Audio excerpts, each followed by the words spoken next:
Hello, hello there.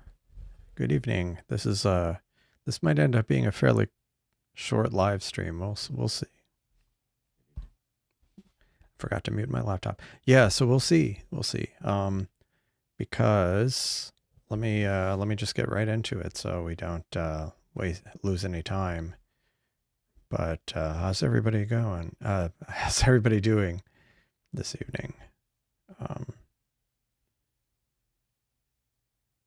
Oh, that's cool. Hold on. Let me switch to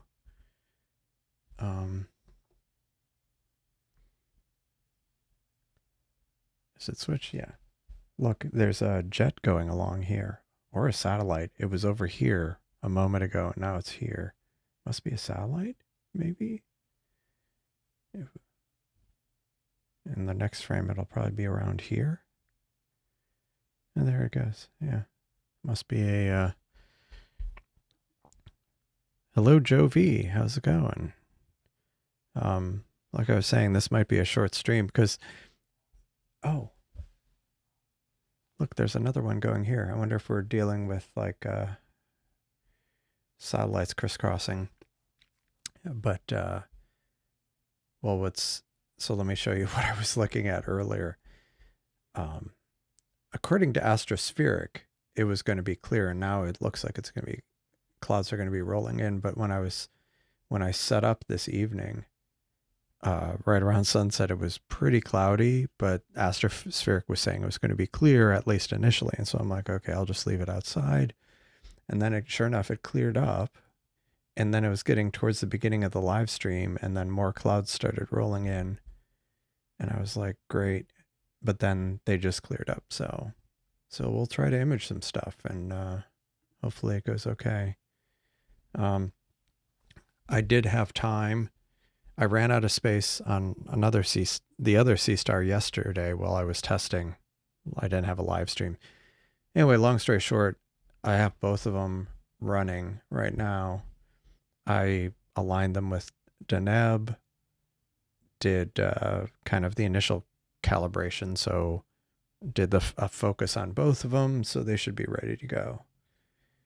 So the first target, I'm just going to kind of get right into it with Telescope A, which I think has a better sensor, because Telescope B was the one where we had those weird, where there was more dark noise on the darks. So I figured this might be a cleaner one. So I'll start with this, and I'm actually going to go to a target. I don't remember if I've done this on stream, but basically I'm going to go and do, it looks like there's been some formatting cleanup here. I just grabbed the latest version of the code, and I think this looks cleaner. Specifically, these buttons are now kind of spaced out, I think.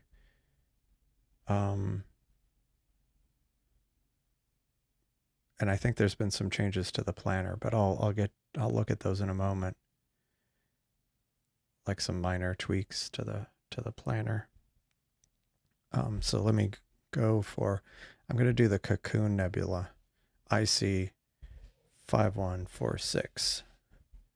I'll look that up, and I'll do it for 45 minutes to start with, and well, fingers crossed. I'm going to actually increase the gain on this, and I'm going to use a light pollution filter because it's a nebula, but I think it might be. Anyway, I'm going to try it.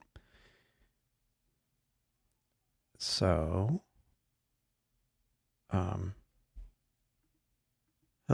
hello Turf, how's it going? Good evening. I was just saying that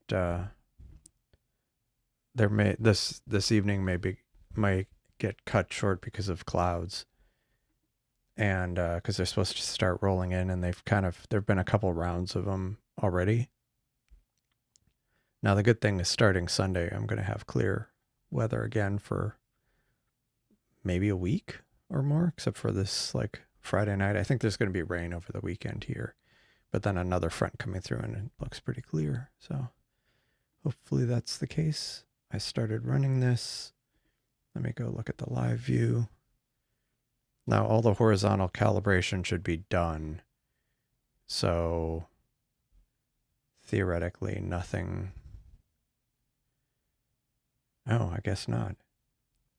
I guess the 3-point alignment didn't complete the last time. So you'll get to see it going. Been a long patch of clear weather there. Well, that's great. Where are you located?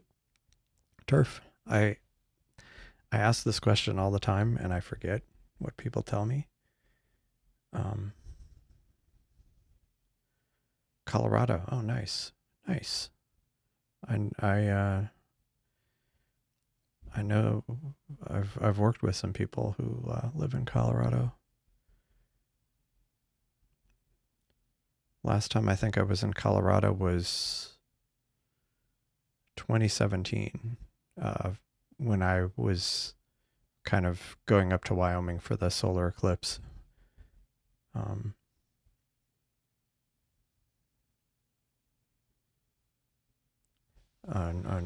it, yeah. We had made a comment when we were up there that we should go back, but we haven't yet.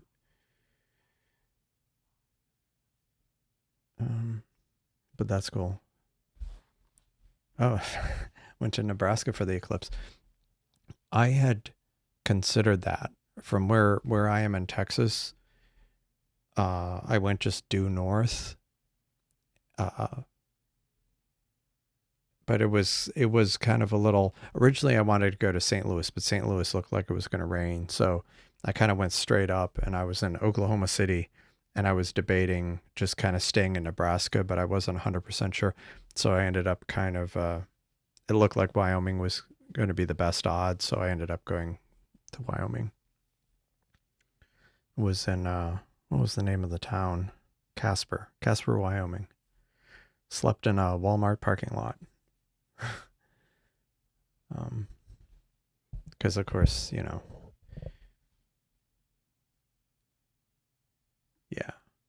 yeah, everything was, it was nice.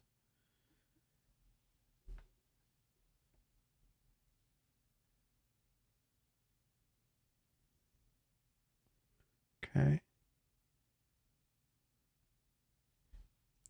The image hasn't updated. Okay, now it's reloading. I made some changes since the last live stream to the image handling code.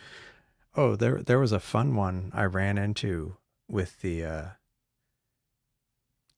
with this code. Sometimes it takes a while for the initial image to show up, and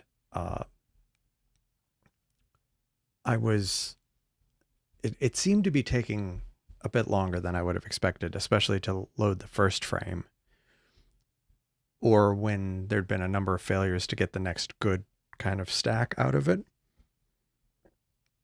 And so I added code to kind of print out stuff in the log saying, okay, this is when I generated the frame. And it seemed like there was about a 10 or more second delay before the frame would show up. And I think part of that was a symptom of before this was just grabbing the stack as quickly as it could, which was fine when my Wi-Fi was slow. But once I improved it, I noticed it was like I have a 10-second exposure, so you shouldn't fetch it more than once every 10 seconds. Best case, if assuming the stack succeeded, or you got another frame and it succeeded. Well, someone mentioned that they had, I guess, a really good Wi-Fi, and it was fetching like every second or less.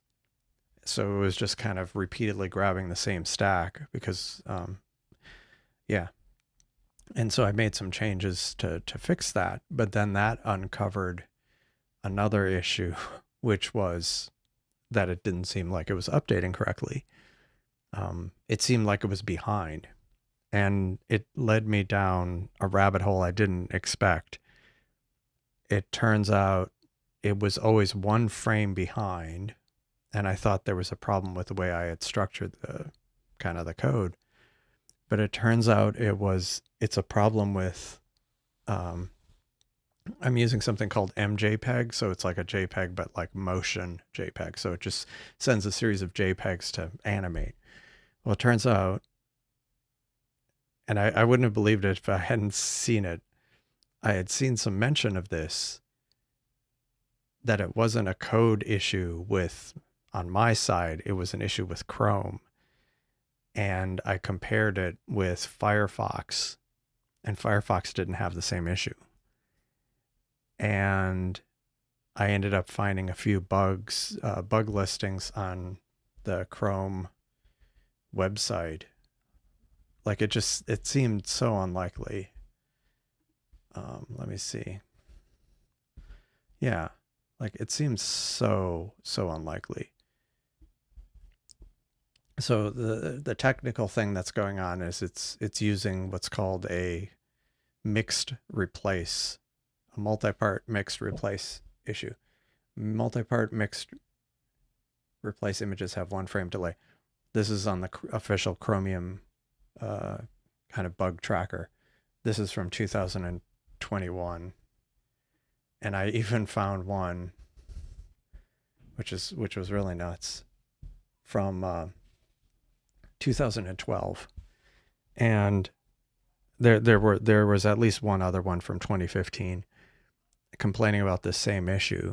And I started thinking about it. I think the reason most people don't notice it with Chrome is if you're doing looking at like a security camera video, which a lot of those, the web interface is using the MJPEG, the same thing where it's just kind of, it's not like streaming the video, but it's just showing you kind of a series of JPEGs in a way that the browser animates it. But if you're doing 20 frames a second, you don't necessarily notice that you're, a 20th of a second behind. But if you're only doing an update every 10 seconds, then you do notice, or I was noticing that I was over 10 seconds behind, like the timestamp. Or if I had a bunch of failures, it was, a minute behind. Because like if there were failures and maybe there was only a new frame every 30 seconds. So yeah, that was a fun one. Like I say, I did not expect to find an old bug it's not like a bad bug, and I think that's why they haven't fixed it, but finding something that's like been on their radar for over a decade. Anyway, so the workaround is basically you send the frames twice. So every time I get an update now, oh, and hi, Chris makes that. Yeah, yeah, Jovi. I was ranting about this on Discord. But yeah, like I ended up adding a comment in the code where I said we send each frame twice because of a very long-term bug in Chrome. Yes, seriously. And so you can see it sends the frame and then it sends it again if it's in wait, is that even right? If not, no, that's, oh, if it is gazing, dang it. Anyway, so yeah, that was fun. That was a fun bug. Anyway, so any targets tonight? Yes, I did get one of them, but I've been having kind of clouds, intermittent clouds. Let me see. Okay, it's still clear. Good, great. Right now I'm doing the Cocoon Nebula, IC 5146, and I have the gain cranked up to 150 to try to image it a bit better. And so I'm going to let that go for a bit. And I was going to go look at my list. Oh, right. One thing I was going to look at was, wait a second. Just making notes of things. I was going to go look at the planner because I think there have been some updates to the planner. Probably. Oh yeah. So like, oh right. I think yeah. So one of the things that updated here, it was these times were in UTC, Universal Coordinated Time, but now they're in your local time zone, which is helpful. But what I was going to do, oh, updated upstream. That was a code. I had a merge conflict. I need to fix that file. Let me fix that. I thought I had removed that.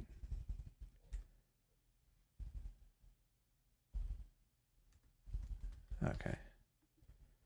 Yeah, that's a me problem. But one thing the UTC change is nice, but the other thing, it didn't give you feedback before if it couldn't find a target, but now it does. Unable to find Pluto. So that's nice. Little, I mean, it's still flagged as an experimental feature, but oh yeah, so we're doing IC 1795, which did I actually, which is this. Whoa. Oh no, I'm not doing 1795. Why did I say that? I'm doing 5146, which is Cocoon Nebula. Yeah, just some minor updates, working on a bigger update. Yeah, but I mean, for me personally, the having it in the local time zone is good, especially when it's later in a session and I'm tired and I'm like misfiring on trying to do the calculation, and having the error is good because yeah, if I mistype something and I don't necessarily know that I didn't do it correctly, but this is the first target we're doing, so um, let's go live. Yeah. Um, oh, the other thing I did change before is I increased the dither increment to 25 frames. The default is like 5 frames, and I had been running it at 15 frames. So every 15 frames, it kind of moves the telescope a little bit to kind of help even out certain kinds of noise. But because the tracking isn't 100% anyway, there's you can increase it more. So I increased it up to 25 frames. So every 4 minutes it'll dither. But so far this is going well. So let me go see what other target I was going to do. Maybe I had mentioned, oh, that's not visible yet. I was thinking IC 1795, but I think I have a note here that it might not be visible yet. And see, this is the one thing. Actually, I could probably kind of eyeball it here. Let me go look at the planning page. I'm not 100% sure when it becomes visible, and I have that custom horizon, which I still need to update based on the video that Cheap Astro came out with. But I have I haven't like I haven't updated the horizon, but I rely on that a lot to figure out if I can see an object, if it's high enough and not obstructed by a building. But I know these aren't going to be obstructed by a building. I can probably guess how high it is. So right now it's 840. It might be, yeah, 36 degrees. That particular direction, I think I can see pretty low on the horizon. Oh, hey, Cheap Astro. How's it going? Saw some UFOs a couple nights ago. That's interesting. Never know what it's always the problem when you're out at night. Never know what you might encounter. Close encounter. So do I want to do NGC 281? I think I do. I think I do want to do that, unless people have other suggestions. Hi, Chris from how's it going? Thanks for joining the stream. I'm just trying to do some imaging before clouds roll in tonight. And who knows, it might not happen, before midnight, or it might happen in the next hour. There's no way. I don't know. Because like astrospheric was kind of pointing towards it's starting to deteriorate even like before 10. And even though it says 16% cloud cover, the way it seems to work around here is that all of the clouds are right over my house. So 16% doesn't really mean much. It means it could be completely clouded out. Oh, nice. Oh, yeah. Yeah. Seen some weird stuff. Yeah. Yeah, I have a story about that too. Oh, hi from Stephen Fox from Auckland, New Zealand. Hello there. Welcome. Thanks for joining the stream. Yeah, this camera right here is just a Raspberry Pi using the HQ camera. So I happen to have a spare one here that I need to do something with. I mean, I was going to build another thing, but it's their kind of interchangeable lens camera, and you can put C mount lenses on it, or CS mount, like security camera. This one's a pretty wide angle lens. The one that's on the all sky camera here is pretty narrow, mostly because there's buildings. You can kind of see the edge of a house there and trees. And so like if I had a really wide angle, it would be kind of dull because you just see houses and a little bit of sky. So I happen to have this lens that almost perfectly fit the field of view of my sky up. And yeah, so it's just Raspberry Pi running the all sky software and with the HQ camera. And it's not even in a case. I only put it out there before the live stream. It's kind of, yeah, it's sitting on some plastic so it doesn't short out against the metal box it's sitting, or the metal table it's sitting on. Yeah, get a night vision camera. Yeah, that would be. How many extra pies do you have? We were talking about that. I think I have, I don't know if I should admit to this. I think I have like 9 Raspberry Pi 4s, and for various projects of different varieties.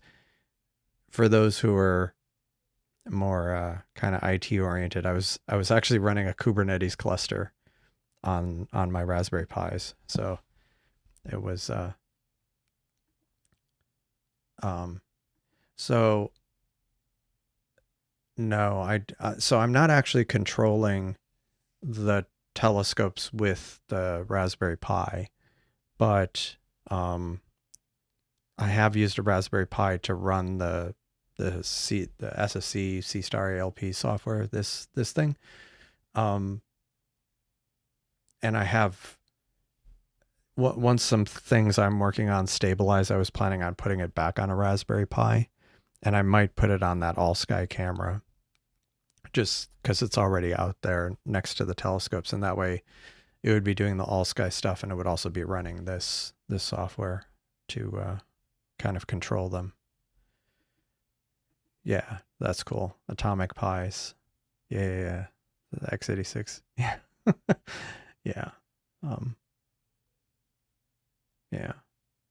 But yeah, yeah, so I'm not controlling and the reason I got them was the pies were it was like a project like 4 years ago. But yeah, I kind of overdid it, I think. But the good thing is when there was a shortage of Raspberry Pis, there were projects I wanted to do, but I already had some, so I just kind of like stop using one for a project and then kind of move to the other. I was going to move the speaking. Oops, I zoomed in accidentally. Let me go ahead and this one's the one that's live, right? Yeah, so this one's already imaging. So I'm going to switch to the other one and get that one going to NGC 281. Oh, yeah, no. No, I mean, like the Seestar Alp software I'm running is actually running on this laptop here. It the two telescopes are on the same wireless network as this laptop, and so I'm just running it locally on my Mac. Mostly because I'm doing development on it actively, and then I'm gonna move it over to my move it over to the Raspberry Pi, and all I'll typically when I've done that, all I do is I grab the config file because I have both telescopes defined there, and I have some settings, and I just copy the config.toml file over this, I just copied this file over to the other computer, wherever I'm running it. Oh, this is idle. That's why it's not showing anything. Let's go image NGC 281 and there, and I'm actually going to try 45 minutes. Why not? And I'll try doing, this one has a lot more noise, so I'm not sure if I want to crank up the gain on this one. And then I'll start it kind of doing it the way I usually would do the schedules. And then I can just go live and see what it's doing. Yeah, you can run multiple things on your Pi. I mean, it depends on how intensive some of those things are and how much memory you have. Like one thing I've noticed with my live view, with my all sky camera, is because the case I have it in isn't, it's kind of bare. It doesn't have one of the. I'm trying to see if I have one sitting around here. It doesn't have one of the heat sink. It has a heat sink on it, but it doesn't have one of the fans, or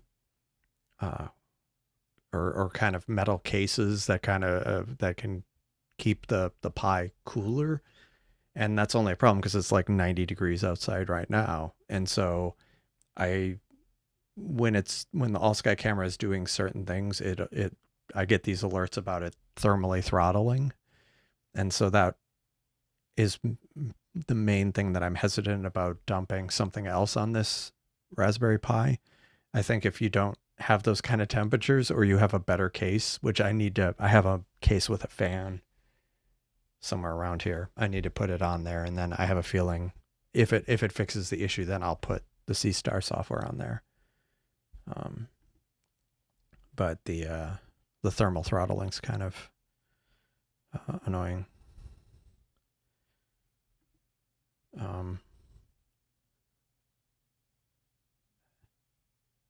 Oh yeah, Freshton S50. Yeah. Need a new keyboard. I know how that can go. That can be painful if your keyboard's malfunctioning.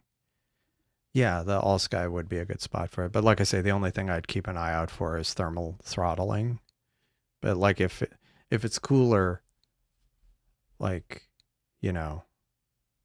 if it's yeah, you're in Colorado, so it's probably like, especially this time of year, it's not going to be as hot. So maybe you don't have the issues with thermally throttling. Oh yeah.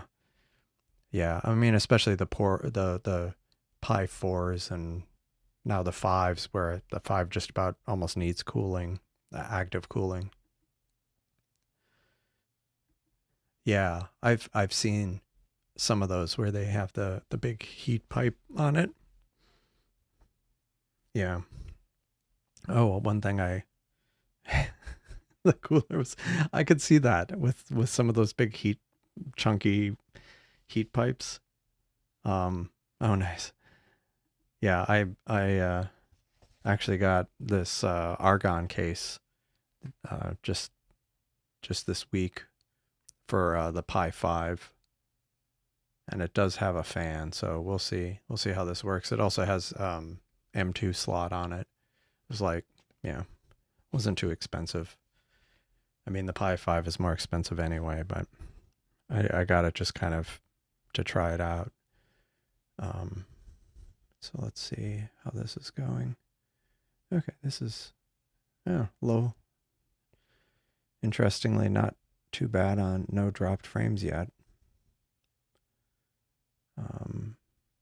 What I need to do is, oh, yeah. So this was the other thing that's still kind of outstanding. Let me switch, because this might, I have to bring up another browser here, and it could be like I have all these other tabs that are kind of okay. So let's go. Yeah, so there's still this issue with the number of concurrent connections per browser, and since I have two telescopes running, two Seestars, and because of some changes that have been made, I've been running into contention more where I'm hitting the limit, which is 6 connections to one, from one browser to one host, and I think that's been some of my issue. So what I ended up doing is just starting up a second browser. I did that last time. Okay, let me bring that back. Okay, so I ended up starting up Chrome and pointing it at telescope 1, so we can look at that. Let me resize that, move this. Yeah, okay. The only thing I don't like is when I want to have this display. Trying to get it where both are on the screen at the same time, but both are also showing their side, that side box. I need to play around with the formatting a bit.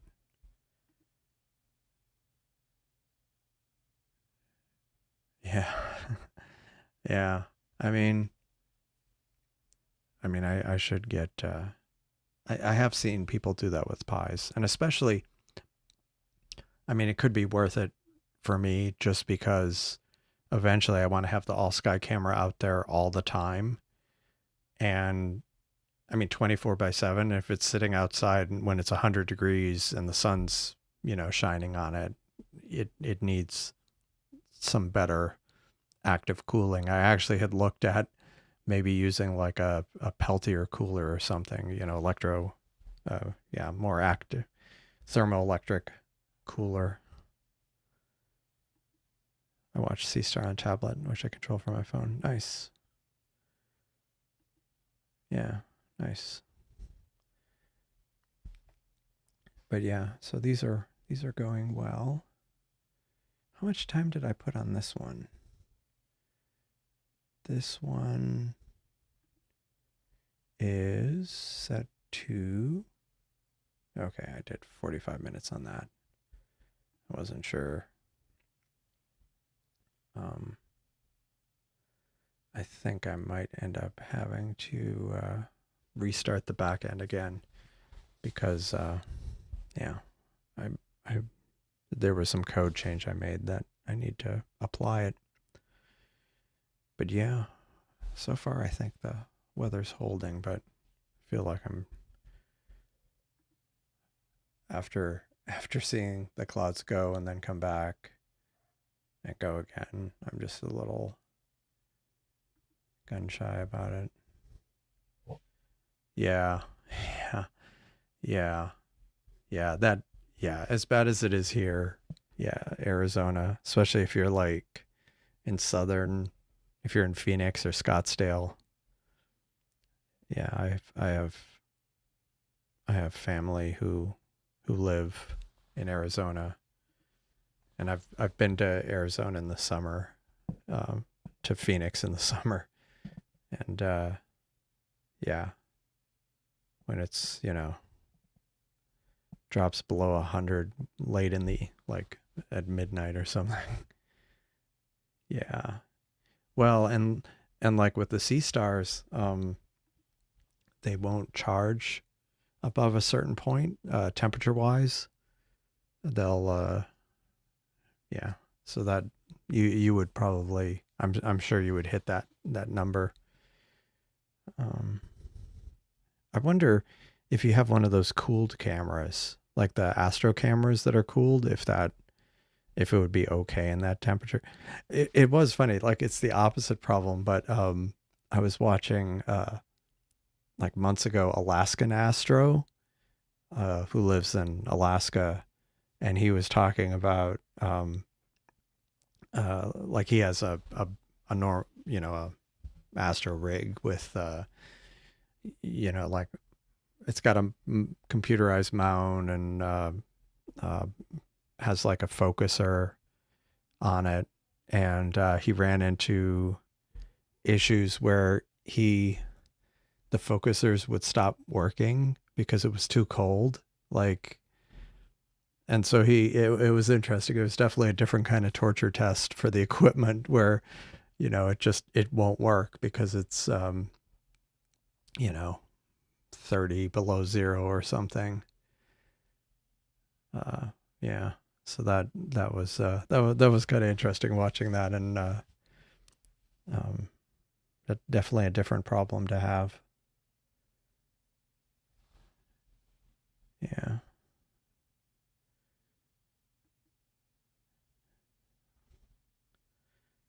It's, sometimes the chat is a little bit behind. Pi throttle screen running at 211 degrees. Oh man. Wow. Yeah. 100 Celsius, they throttle hard. Yeah, that's right at 100 Celsius. Yeah, that's pretty bad. Especially at, yeah, but I mean, yeah, again, if it's 100, if it was one you had outside, that definitely, um, although you say even, inside it gets hot. I remember seeing, was it someone in Vegas or Arizona? They were talking about building a little shed, I think, around their outside AC units that they were going to air condition. So like they were air conditioning their air conditioner, just because air conditioners have a problem. Well, a lot of them have a problem with more than a 30 or 40 degree drop, isn't it? I think over ambient. So if your ambient is 120, a 30-degree ambient or a 30-degree drop will only get you down to 90. Um, and I remember I was in Barstow, California, I think, which is like kind of on the way to Death Valley, and we went into a Dairy Queen of all places, and I think it was like 117 degrees, 120, somewhere around there, and it was and inside the Dairy Queen, they had like almost, the windows were like really small, and the AC you could hear was just blasting, and it was warm inside because like there's only so much it could do. And there were people coming and going inside the store because it was at a gas station. So people want ice cream because it's 120 degrees outside. Funny that. But like the workers were like sweating just standing there. I'm like, this is brutal. Um, that was Geek Pie cooler. Let me look at Micro Center. I don't know if they have them there, but I'll check. Geek Pie. Yeah. Watered down my data center once, data center AC once. The I remember we had I worked I was in the financial business and they had like this massive it was one of those really hot days up in New York, New Jersey, um, in the summer, and I think they had like a central cooling failure, and they were contacting everybody who had equipment in that data center for us to like to shut down the unnecessary equipment to try to get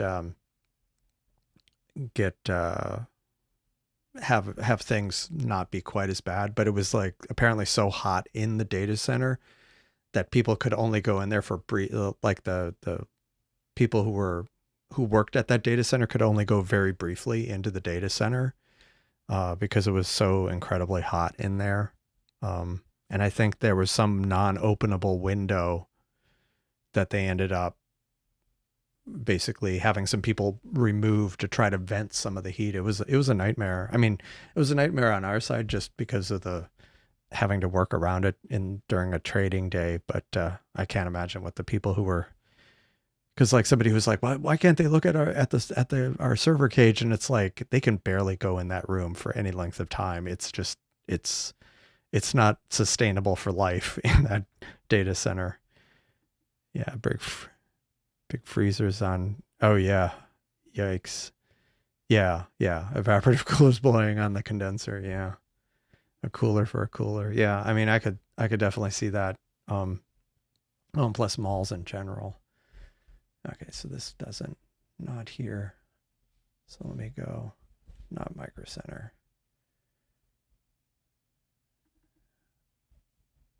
Did I? No. So let me go Geek Pie Cooler. Oh, I have seen these. Oh, it's got multiple. Micro Center I think does have them. I misspelled it. It's got multiple geeks because I think I saw when I was picking up my Pi, my latest Raspberry Pi, or at least I saw one that's similar to it. No, this isn't it. But yeah, I saw something like that there. It looked that was amazing. I should probably get something like that from. Plus, plus it has lights on it, LEDs on it, which makes it run faster. um, yeah, I should order one of those. Let's see where we are here. Oh, okay. Geek Pie is Amazon only. Okay. It was something similar. Whatever I saw at Micro Center looked similar. But yeah, I'm not planning on. I wasn't going to drive back to Micro Center, so maybe I'll just grab that off Amazon. See, staring without. Yeah, sorry, I was distracted, as I often am. But and hello, Cosmic Ray. How's it going? I did have two telescopes up, both of them. Um, yeah, yeah, the data center not not life friendly. Yeah, no, it was pretty bad.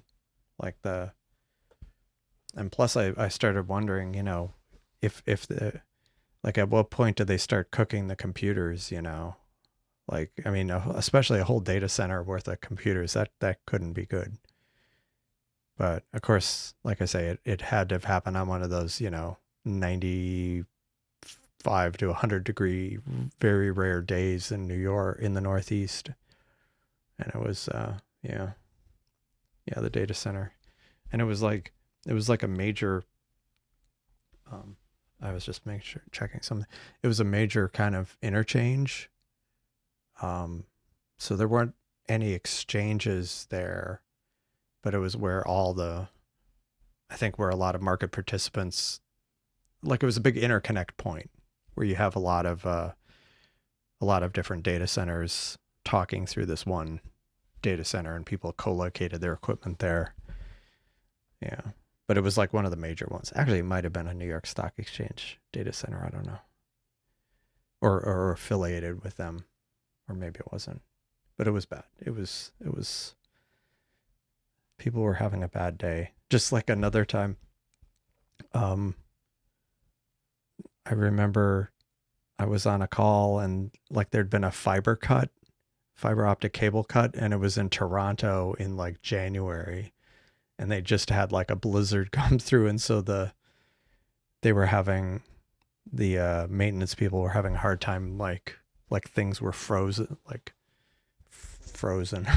So it's like, well, that's not great. Um, do not. It can be tough, tough work sometimes for those having to deal with that. Actually, the failure rate, I'm really surprised at the drop frame rate. Now, both of these are dithering every 25 frames. And these specific targets, when I imaged them recently, there's not a ton of field rotation. Like if you look at this one, I mean, it's been going 40 minutes. Like there's a bit of field rotation here, but it's not too drastic. And I think it's because both of those targets are kind of in the same part of the sky at the right time, where they're just kind of like they're to the east of the celestial of Polaris. And so I think they're just kind of going up and not rotating much at that point, at this moment. So how long you mean for the Seestar? I mean, like the Seestar usually, I mean, for me personally, where I am, I'll put it out.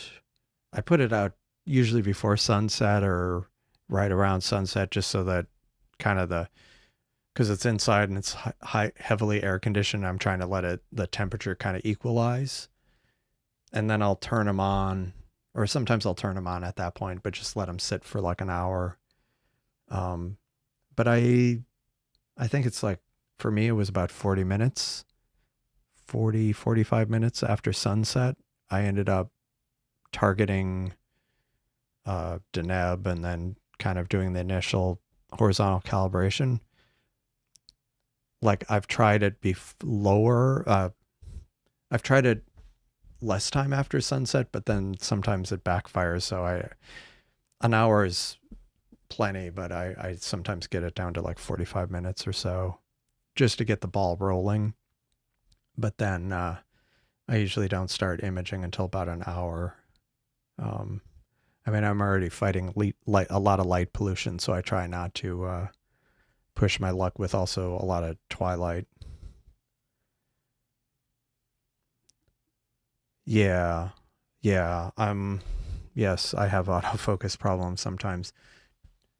Today it wasn't so bad, but and I'm not 100% sure, but I almost feel like that either because I've increased, but see, I don't know if it uses that during autofocus, but um, I've increased my,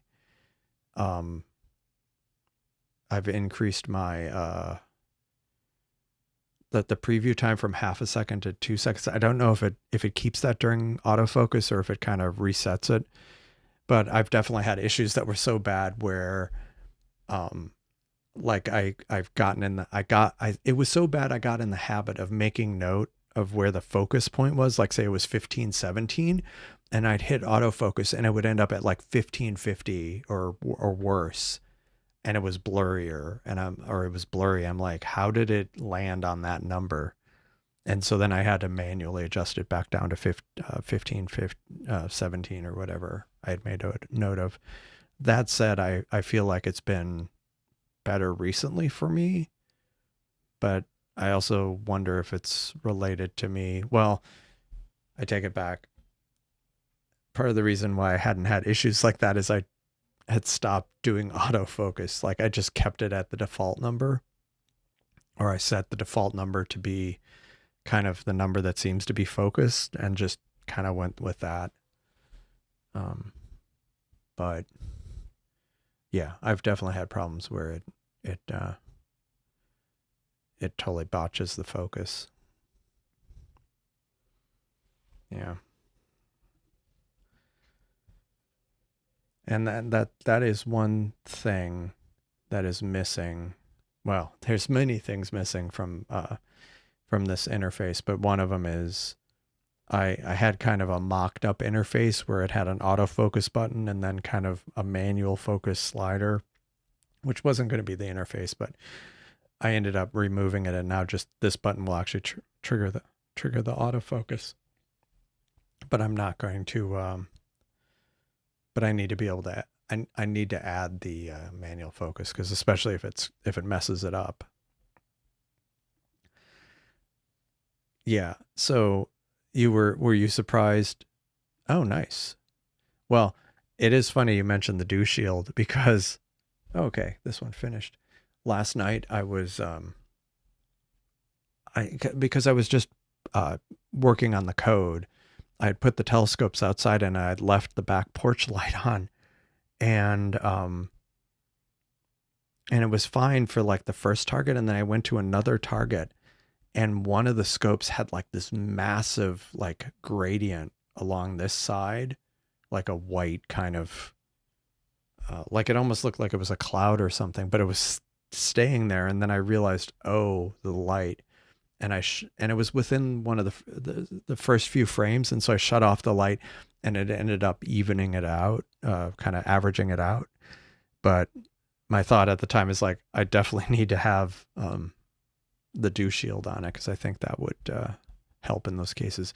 But for the most part, day to day, I don't have it on because I just have terrible general light. I don't have a lot of, but yeah, maybe I should try it again. I should try it again, because it would kind of reduce the incidental light from off axis. Yeah. Yeah. Yeah. Um,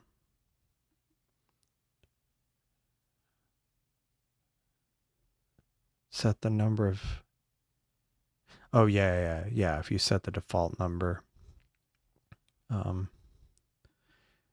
I'm not sure what the autofocus algorithm is. I don't know if is it like contrast thing, like the way some cameras work, where um yeah, but I'm not sure.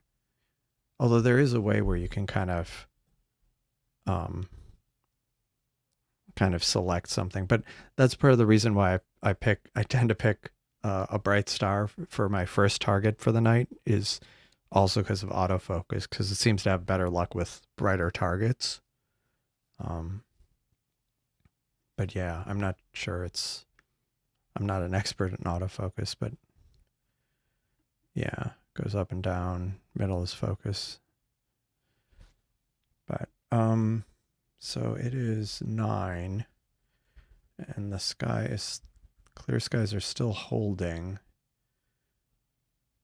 And what did I do? This was I wonder if I can actually do 1795, since it is a little bit later here. I'm going to use the handy dandy planning page. I see 1795.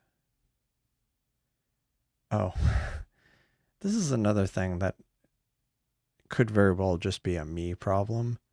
I've noticed on Chrome, I have an issue with that part of the planning page, but for some reason, I don't have it in Arc, and Arc is based on Chrome. So I'm wondering if there's some kind of plugin I have set up here that is messing it up. Wow, 7 p.m. and 93 degrees. What is it? What is it here?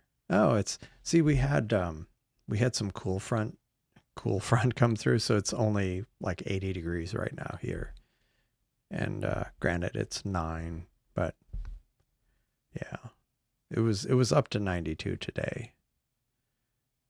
But like next week, one of those days, I'll 59 next. Not this weekend, but the following weekend, it's claiming 59 for a low. Wow. Again, I'll believe it when I see it. Let me see. I see 1795. Nice. 55 degrees. Yeah. No, that would be nice. Nice and mild. At least compared to what we get around here. So 915. See, it's kind of low. It's kind of low. I mean, I could try it and see if it actually is visible, but there's a good chance it isn't. So, well, it depends on the direction. Actually, I've been trying to avoid, since the planning page has showed up. I've been trying to avoid using bringing up stellarium, but I still do have the horizon here.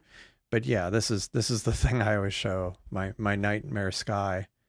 So it really depends, as you can see. Like, oh gosh, yeah.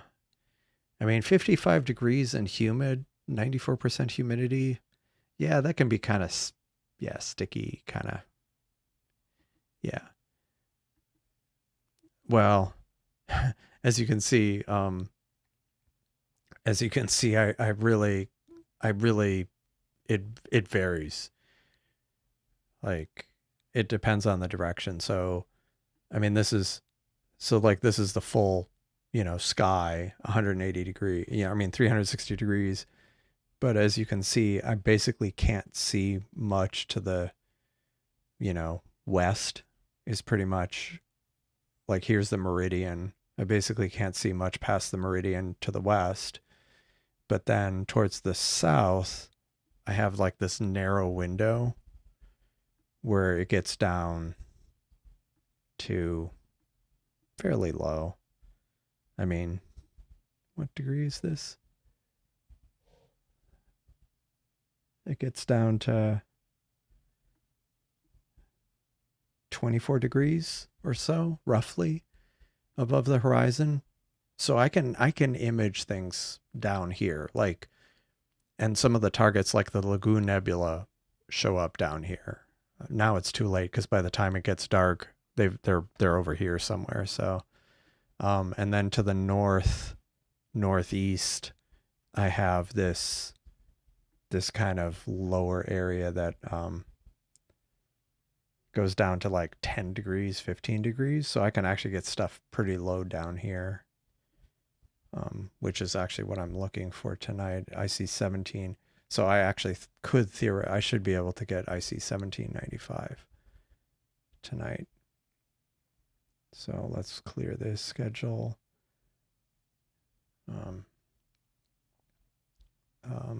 Image.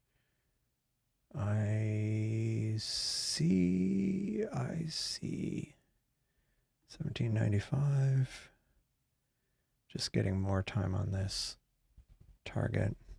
And again, that's also, it's not purely because I'm doing this on a live stream where don't want to focus too much on a specific target. There's a certain practical aspect to it where I can't image for too long on some targets, because they end up going, rotating or yeah, it just ends up being kind of a pain. But then I'll image it over multiple nights and then kind of add it all up.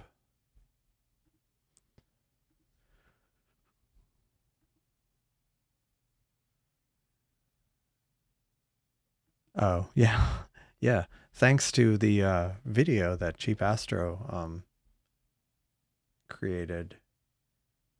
If I could find it. But yeah, it's let's see, it was so cheap. I can't type. I should just have it. I don't know why I didn't autocomplete. But yeah, what he's referring to is this video of like I just did it as a silhouette. I need to do it as a proper um, kind of image of my horizon. But that'll be coming soon. But yeah, I'll definitely, maybe this weekend I'll do it, since I won't be able to do any observing because it'll be cloudy. Speaking of which, how's it doing here? Is it still clear? Yep, still clear. Yay. This is still imaging. This should be showing up shortly. And yeah. But yeah, I had meant to restart the back end because I think yeah, I think it still has that issue where, anyway. Yeah, maybe I'll go ahead and let's see what time is. Let's see the logs. I'm just I'm just comparing these timestamps.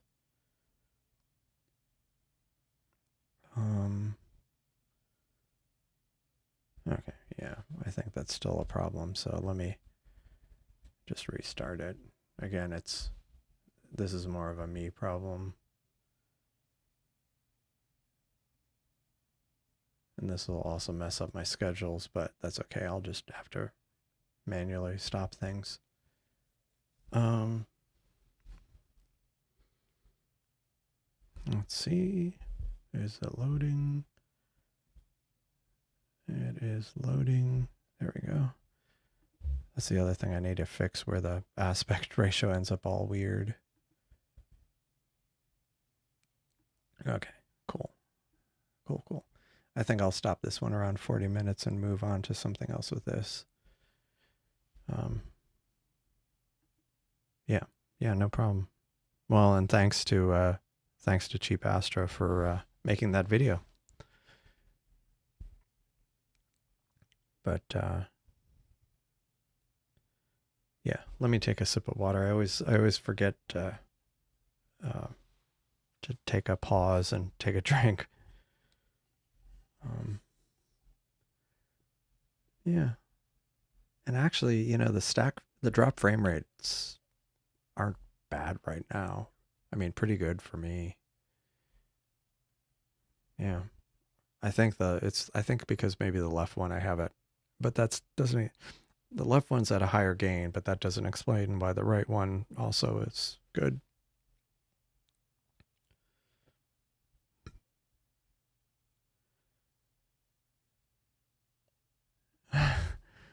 Oh, yeah. I mean, see, the problem is when I have the two telescopes up. I need to drink some water. Yeah. Yeah. I don't like doing small text. Because I know like that can be really hard to read. The problem is, how do I get an image on here and still get the text on? Unfortunately. And it's a little bit better. But see, like, it ends up wrapping. Yeah, it's kind of like, I mean, again, some of it's just a me problem, trying to get too much on the screen at once. Maybe I should do an overlay or something.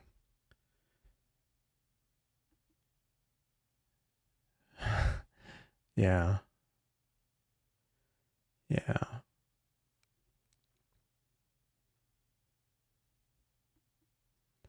Oh, get rid of me on the screen. Yeah, that's true. That's true. I am using a lot of the screen real estate. I'm yeah. Yeah, that's true. Like if you're having yeah, doing visual astronomy with eyeglasses can be kind of frustrating. And the last time I did it, I was just um the last time I did that, I had I didn't have like multifocals. I only had, just normal, just plain correction. So yeah, I don't know how it would work now these days. Yeah, I mean, to be fair, I've had this layout for a long time. Like like if you go back and look at videos, months, I've been doing the same layout. And there's some things I wanted to tweak. Um, like I want to do the intro, tweak the intro and outro. Um, but to be fair, I mean, the thing that bugs me, I shouldn't point this out because then my other people might, um, it's that the layout is just like there's some dead space there that I've wanted to kind of improve, but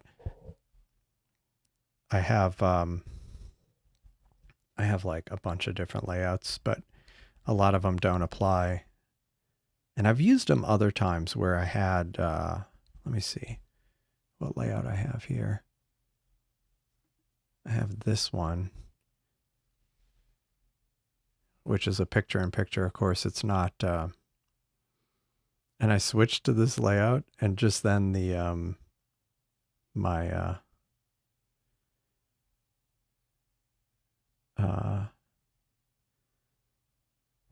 my uh, the software that I used to change layouts just died. So now I'm on this layout with okay, it's back. Um, but yeah, like I have this layout, and then I had some other layouts. Let me look. I had messed around with some things. Um, and if you watch some older live streams of mine before I was using SSC, I was just sharing like my phone on screen. Um, and really from that point of view, yeah, I mean, like the phone doesn't show that much information, so I don't know.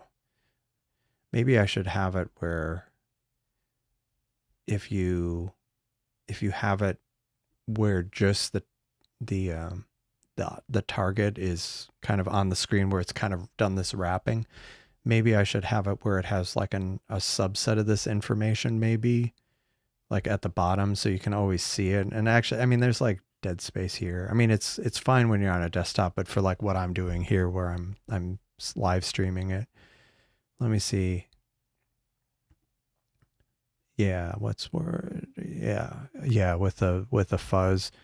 Yeah, and I always feel bad, like, I don't want to totally mess with the focus on someone else's telescope, because then the next person afterwards is going to be totally out of luck. They'll be like, "What am I looking at?" So yeah, yeah. No, I mean I want it there, but I also want to try to. I mean, yeah, I have like a screen over there where I can see it, because the problem is I have like a really tiny view of it on my laptop. Yeah. And to be honest, I had a problem with actually, if you look at some of my really really old videos, and I say really really old, they were from like a year ago. I didn't have a proper background. Like I didn't have this wall behind me. I ended up, yeah, I didn't have a good place, so I actually ended up using, it wasn't, I think it was it a green screen? I think it was a green screen, but the problem I had is I didn't have the right lighting on it. Now I have, I think I have the right lighting. I could pull it off, but I wasn't able to if you look at them, I'm like in a dungeon, literally. It's a virtual background where I'm in a dungeon, which I figured was appropriate because like the lighting was bad, and it helped with the green screen. But yeah, there's some tech YouTube channels that I follow where, yeah, the person's like kind of green screened into the corner, and I need to look at that, especially with my current setup, because it's a little bit more complicated for that, but it could potentially, and I I literally actually have a green screen behind me on the floor here, so I could use a green screen. Um, Especially for these kind of things where maybe I'm using too much yeah. Plus I might yeah. I want to make some changes here with this table and the desk, which I've said this before, but I have like a desk and this table in this room, and because especially with the long live streams, this it gets a bit uncomfortable after a while. Like I end up like limping off after the stream sometimes, especially if it's like the 5 or 6 hour ones.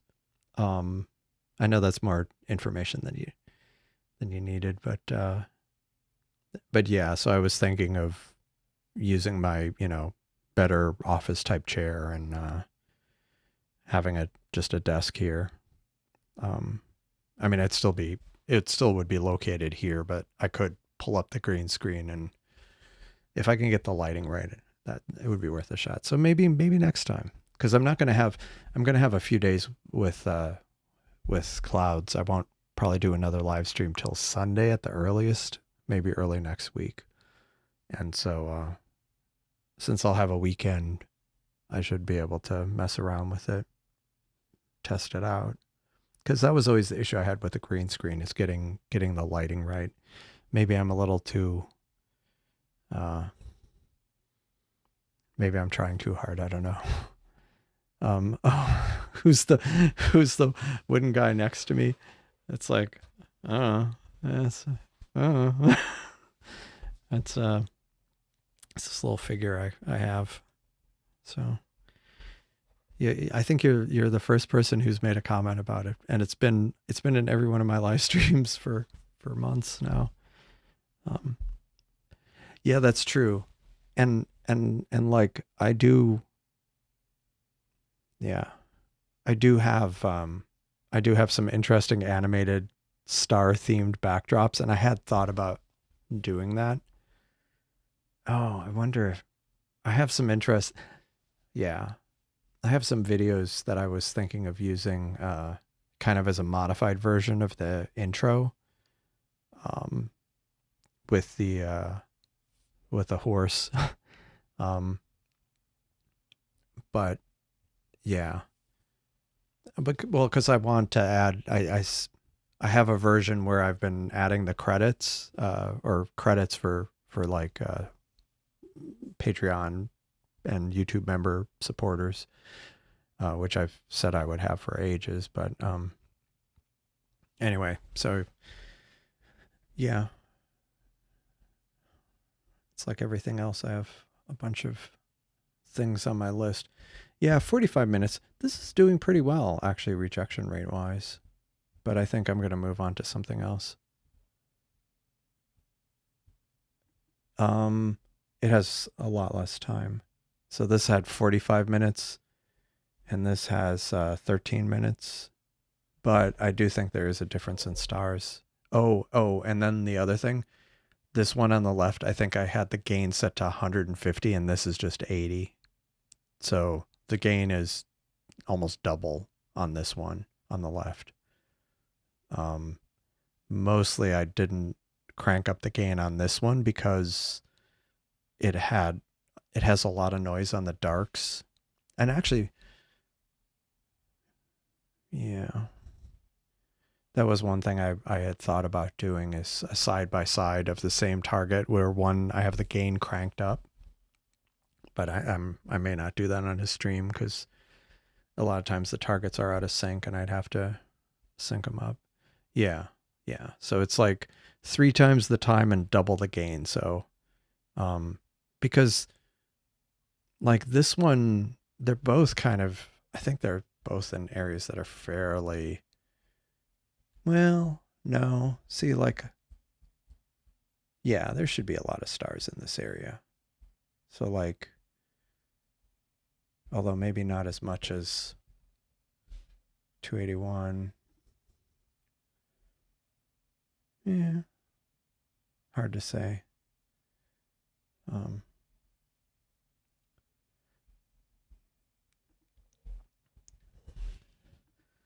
Yeah. To be honest, that happens to me a lot. And I've actually been pretty happy with the quality of the stars recently, but a lot of the other imaging I'd been doing recently, yeah, I was getting blobs. I think the thing was with this, like specifically this target on the left, I did an autofocus on Deneb at the beginning, and I don't know if that helped. Um, but yeah, sometimes I get that so much so that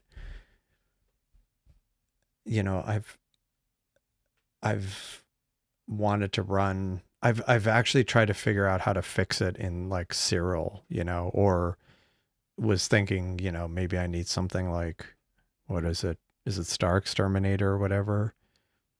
Just to try to, or is it Blur Exterminator? Anyway, one of those exterminator things I've thought about. I need to run this through because like the stars are so bad. Um, but these are fairly reasonable, all things considered. Like if I zoom into this, yeah, it's not too bad. I mean, the brighter stars are bigger, of course, but like the other ones aren't too bad, and they're not too like trailed or anything. Yeah, yeah, yeah. I mean, part of the reason I do Deneb is I have a problem with my sky, and because of the horizontal calibration. I mean, I could always autofocus it on a different target, but I try to do autofocus and kind of horizontal calibration on the in one shot, and like I struggle to do horizontal calibration sometimes unless I pick a particularly bright star, and it's got to be at a position in my sky where when it does the kind of motion to the side, it doesn't kind of run into an obstruction. So yeah, so unfortunately, sometimes I end up doing that just because I'm trying to do two things on the same target, and my skies are so garbage. um, but yeah,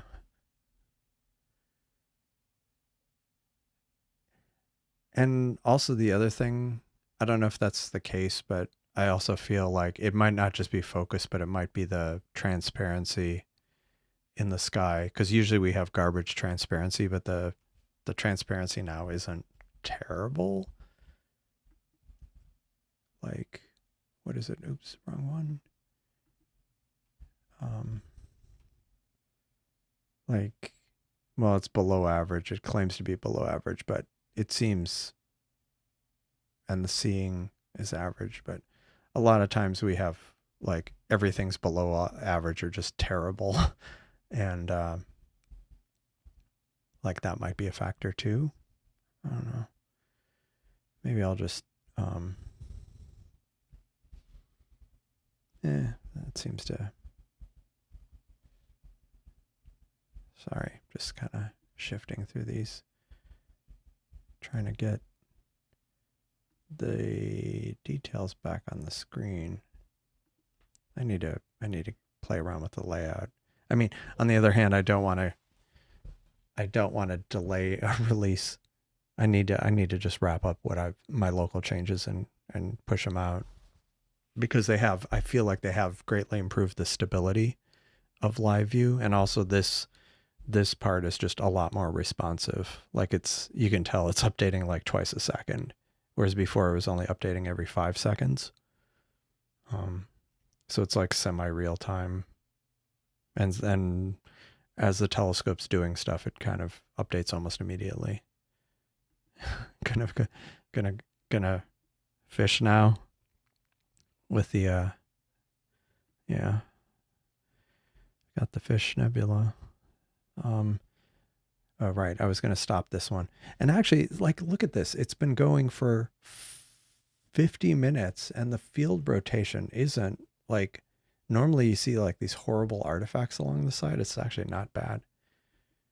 Oh, yeah. Good night, Chief Astro. Thanks for joining. Yeah, it is. It's really late there where you are. So have a good night. Thanks. So let me stop this. And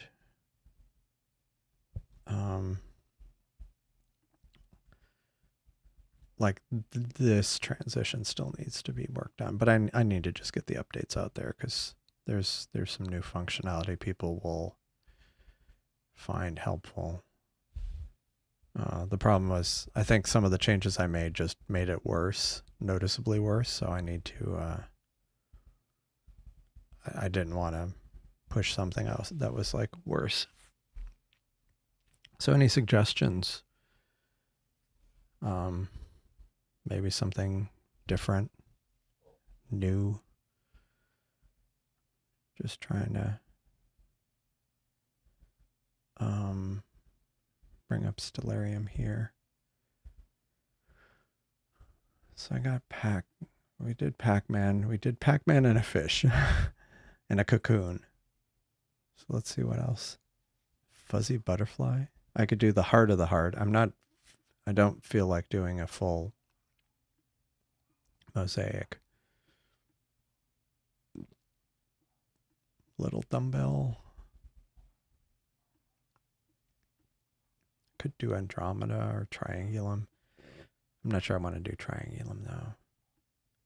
The core of Andromeda is pretty bright. What's off this direction? It's got a globular. The jellyfish is about to be visible. Yeah. Focus for me or you or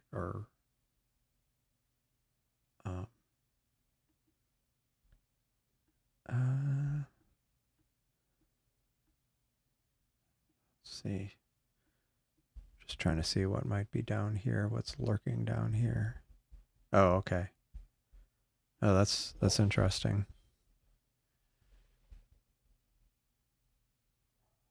I mean, are you saying it's blurry or like your focus point is different? Or is the framing different?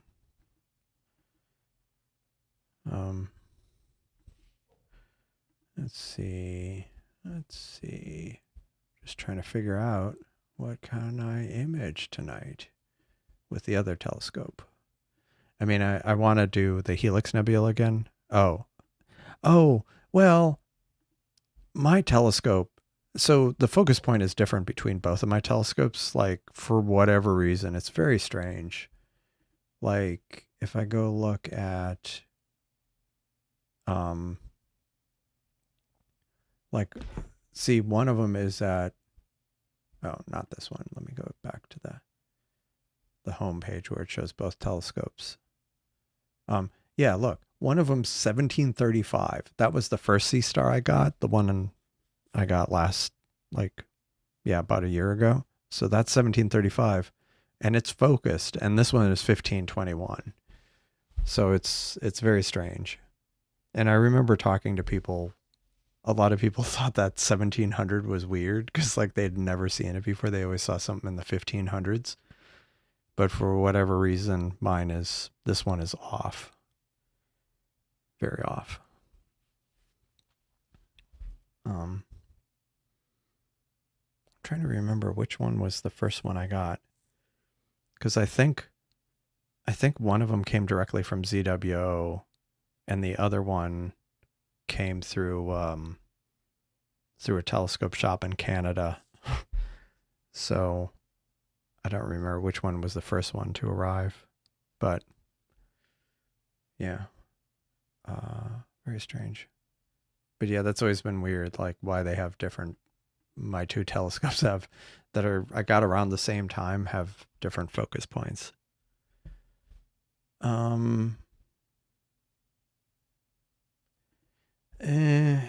Sometimes, although usually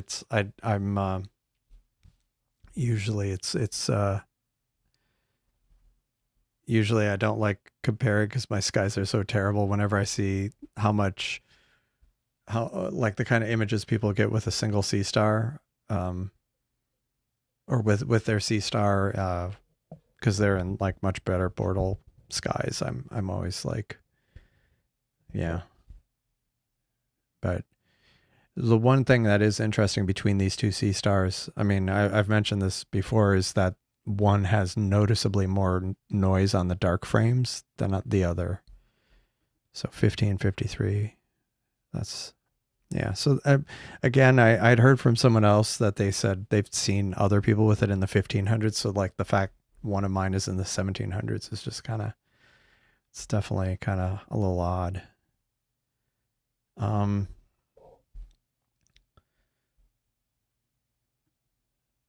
oh, oh, well, thanks. I mean,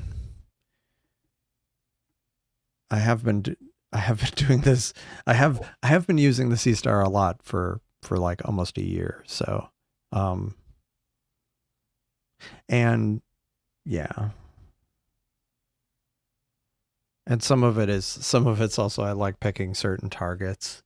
Um, I mean, unfortunately, I mean, for better or worse, when I first got the Seestar, since it was last, late fall, I did a lot of imaging of M42, which is always, it's such a great target. It's so bright. And so, even if the moon was out, I was getting, some nice results. But, now one other thing, Cosmic Ray, are you still running on the stock tripod? And I don't know that that's a factor necessarily, but at least me personally, I run both of mine on kind of. Oh wow! So you got one of the earlier ones. Yeah, you may have pre-ordered before I pre-ordered actually. Um, but I'm running mine on kind of some what do you call it? Skywatcher tripods, um, which I feel like has helped some of the stability. Okay, you're on a Nioptron. Okay, that's good. Yeah, no, so the problem, it should fit. The like any, theoretically most tripods should fit. There's one or two problems you could have run into. One, um, like my Skywatcher tripod, if I attach the Seestar directly to it, the base hits the or drags on the tripod. But I have it on a little a leveling head, uh, like, um, and I find that works okay. I mean that gives it enough clearance. Yeah, I have like one of these, and so this works okay. Like this attaches to to the telescope, and then the bottom is attached to the tripod. Um, oh, okay. And then the other issue you might run into is what Cosmic Ray is mentioning, the screw size, which you can fix that. You can work around that. I mean, most of the tripods I have, if you take the ball, like the head off of it, and you just have the legs, it's got the 3/8 inch. Um, like the tripod head itself will have the 1/4 inch. Uh, but like you can get adapters. They have, again, I feel like I have one somewhere around here. Um, Actually, hold on a second.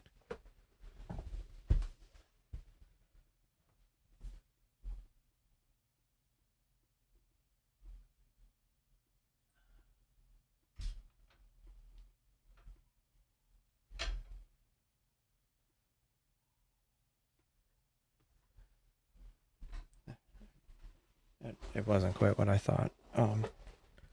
I grabbed a tripod head I have here, but yeah, you can get like little threaded adapters to convert either direction. The ones that go from a 1/4 inch to 3/8 inch, they just kind of, they're a sleeve that kind of screws onto the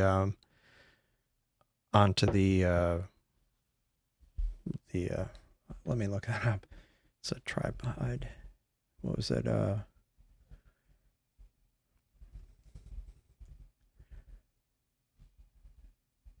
So like they have them that go both directions. No, that's not what I'm looking for. Yeah, it's well, this is the other direction one.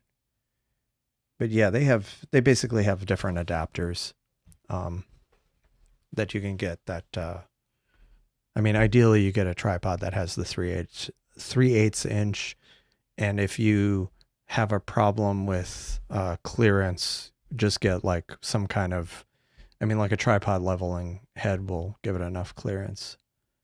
Because that actually happened to me one night. I was having, like a few months ago, I was having issues with my tripod leveling head. And it was just like at the beginning of a live stream, just before the live stream was supposed to start. And I was having such a problem getting it leveled that I quickly took off the leveling head, forgetting that the tripod was then going to, I mean, the Seestar was going to drag on the top of the tripod, the base. And like I was getting like these terrible reject errors and it wasn't tracking anything. And then after this stream, I like went downstairs and I realized, yeah, like I need the space, I need the leveling head to act as a spacer. Yeah, screwed to fence post. Scope on roof. Awesome. I'm back. Did I miss anything cool? I don't know. That's subjective. No, I mean, we're just kind of talking. Still imaging the fish head. I stopped. I'm looking for suggestions, Jovi, if you have any. Scanning M20. Yeah. See, the problem with M20 is it's to the west for me. I mean, west of the meridian. So anything west of the meridian is pretty much off limits. Yeah. Okay. So the smaller of the two. But yeah, you can get adapters. Or you just get like a tripod, what do you call it? You could just get a different tripod. But the one thing, like I've had a lot of tripods over the years, and I feel like most of them have 3/8 inch screws on them. If you remove the head, like the head will actually unscrew. I mean, don't force it. I've had tripods where they weren't removable, but a lot of the ones I've had over the years it is removable. So I just take the head off of it, the ball head or whatever, and then I can just slap the Seestar right on it. But that said, if it's the kind of tripod that doesn't have a removable head, it might be too, like, it might not be sturdy enough. Like it might, yeah. Like some of these might not be sturdy enough. Yeah, I do. I'm not using dew shields now, but I have used them, and I should use them just for the light pollution angle. And it was something I think I picked up off Etsy.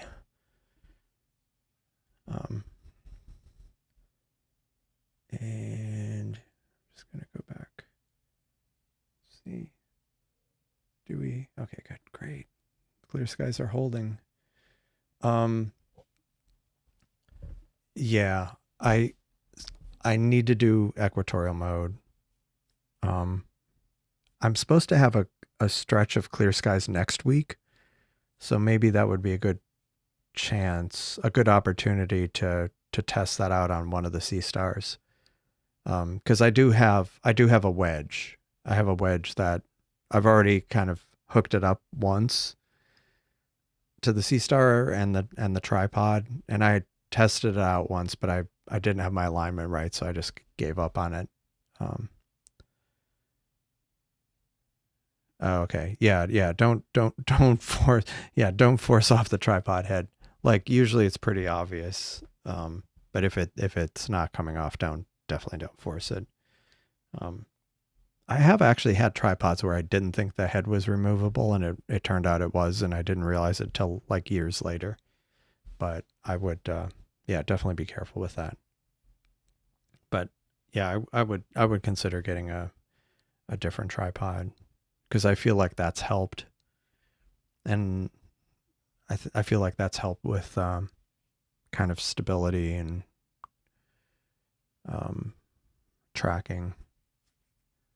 Yeah, this, speaking of which, for alt azimuth mode, that's not bad. 180 frames and only one drop. Um, I do think it's because I increased the dither greatly, where it's like every 25 frames now. But um, any suggestions for targets? I'm. It's not that I'm at a loss. It's just I feel like I keep revisiting some of the same targets. Should I try?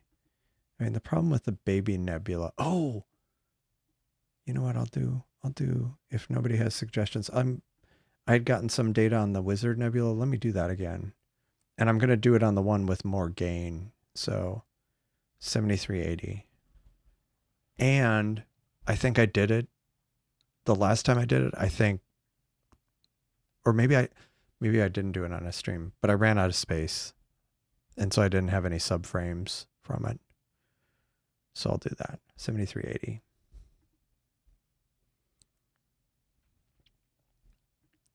Yeah, double cluster might be neat. Let's try that. And yeah, I mean well, part of it is the practical problem that I only have one wedge. But yeah, that would be, if I had one doing EQ and one alt az. And plus then I could pick a target that I know would have field rotation and just see, because like these are doing pretty well, but I think it's because the field isn't rotating much. But I think if I did it on a target that was really rotating, I would get more drop frames and then just compare. So let me go find a double cluster here. The one just called double cluster. Why not? Is this the one? Have I imaged this one? 884. One thing I need to do, the problem is if I pick one of these, the other, it's going to be like off center. So what I'm going to do is I'm just going to pick this star and enter the coordinates manually, which if I had it set up, I could just feed it in, but I don't.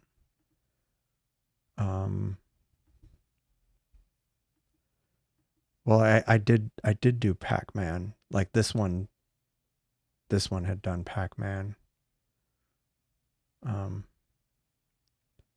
Yeah, the live view is a JPEG, but it's like my live view is a JPEG, but it's a JPEG I created because what's coming off the telescope is a raw stack. And so I'm taking that and turning it into a JPEG. Now, I actually had it where, let me see, because like people always talk about like MJPEG is a thing, but one thing I had noticed kind of incidentally, is it actually took PNG. So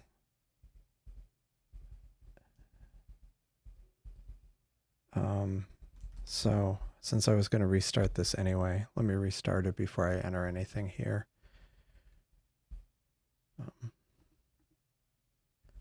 Okay, restart.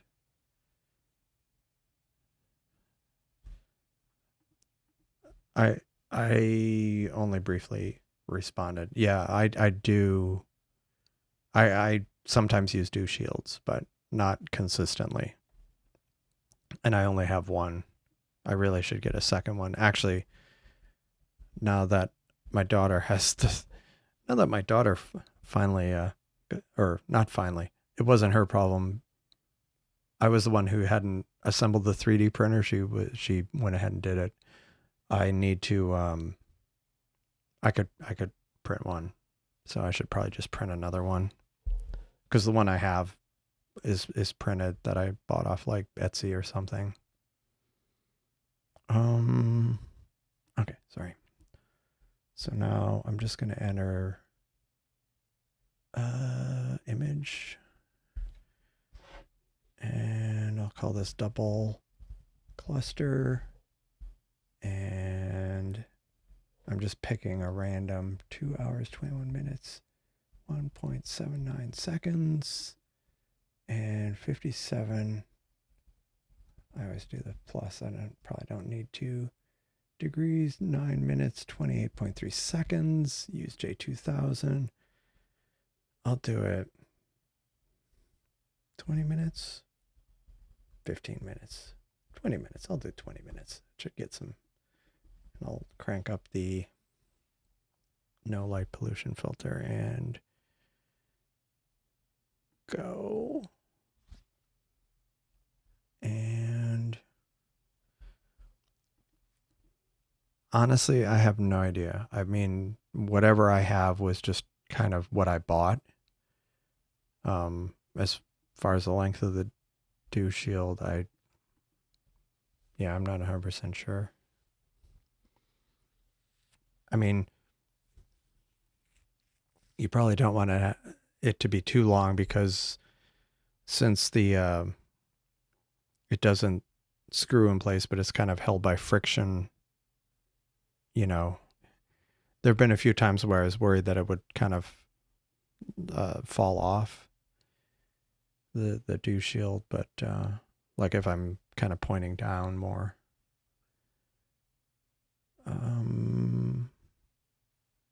Live view.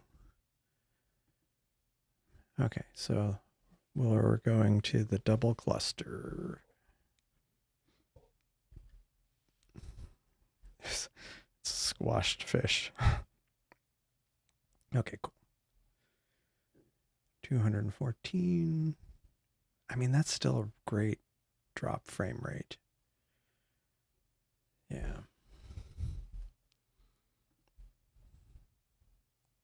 Yeah, should start showing a frame shortly.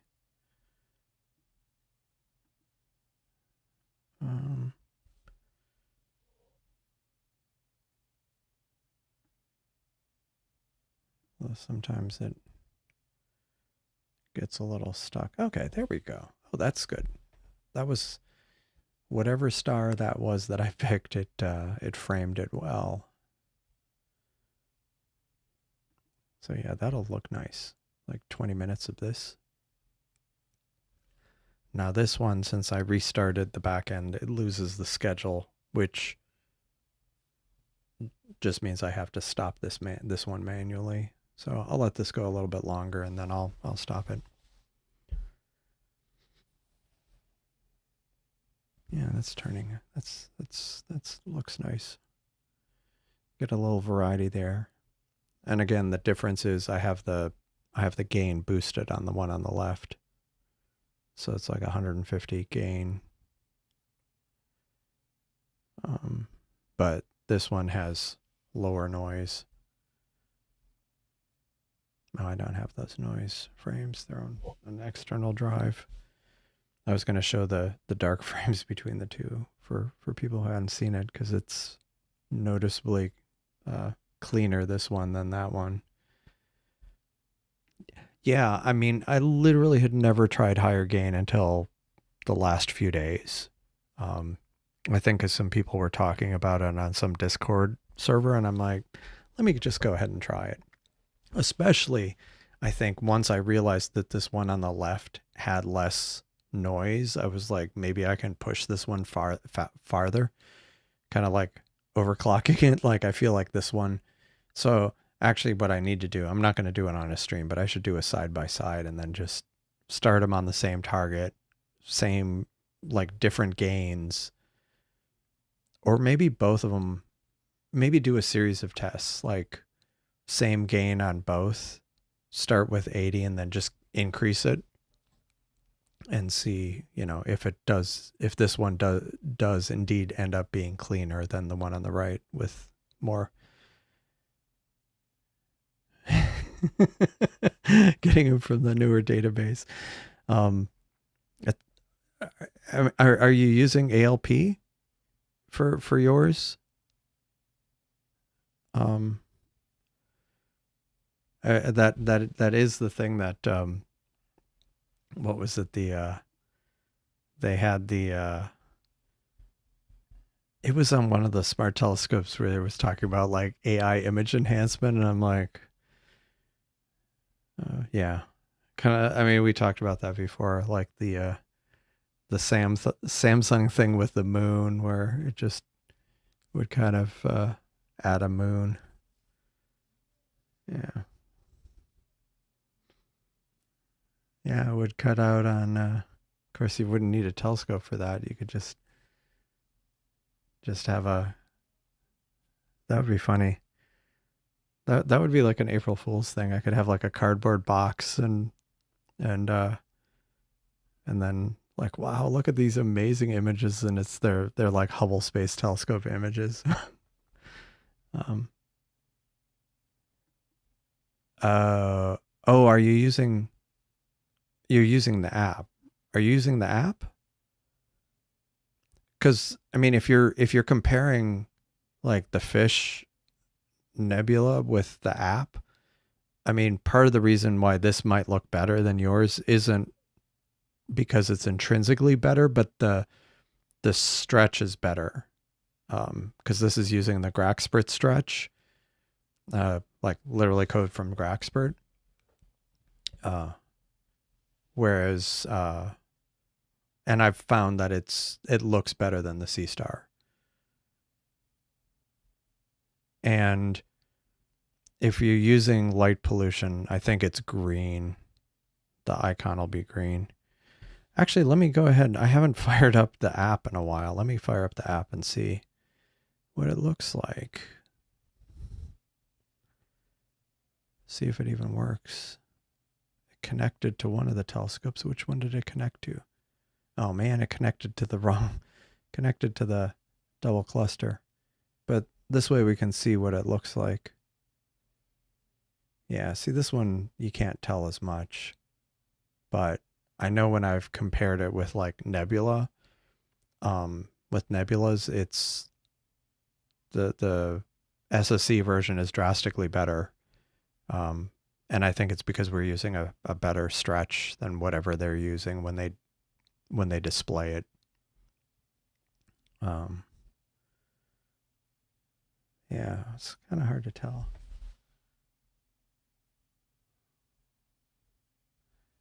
I mean, if I look at this area, I feel like we're pulling out some of the fainter stars a bit more with this stretch.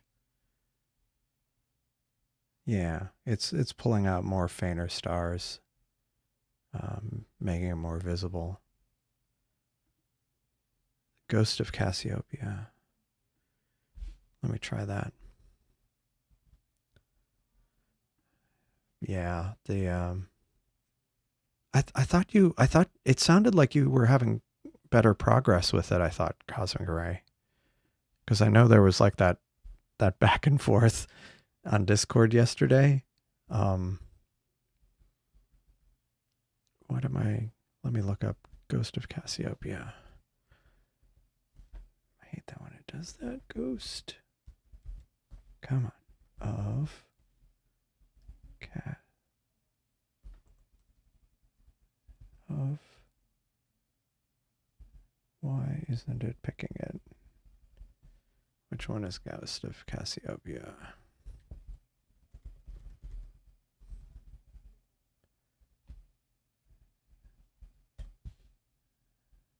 It is IC59. Is that right? I don't know why it's not showing it when I mean, a lot of, usually it's, Stellarium's good about the names. Now, is it visible? It is visible. You know what I'm going to do? That is faint. But, you know what I'm going to do? I will do that. Yeah, that's going to be, this is the one people were having a problem with because of Navi. I wonder if I should do what I did here and then, or did before, pick that star. Yeah, I think that's what I'm going to do. But I want to do it on the one that is, um, I want to do it on this one since this one is, I know I can run it at a higher gain. So yeah, and cosmic ray, if cosmic ray, if you have problems with the getting it going, you can always message me if you want on Discord. Because a lot of times like if you have a specific problem, that sometimes it's easier that way. How much? I might stop this one at 10 minutes, but this is turning out nicely, this double cluster. Like sometimes you end up with, sometimes it's diminishing returns where it's, but you know what I need to do? I need to go, I want to save this because I might want to get more time on this schedule. So I'm going to export this to double cluster and export it. Okay. And let me move that. Double cluster. Okay. So now I have that schedule saved, so I can, yeah.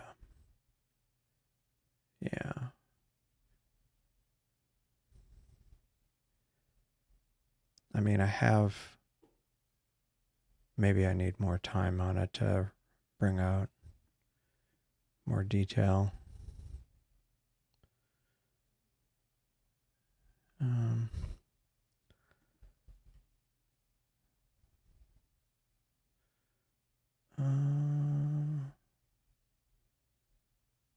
And this one again is doing well. 254 frames, only 4 drops. Like I remember imaging some double cluster and like there are some yellow stars here, and that's a big old defect. I mean, that would get averaged out. And there are some yellow ones down here, and I see some like, yeah,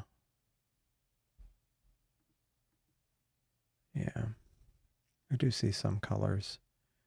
And maybe if I process this like after the fact in serial, I can bring out more color.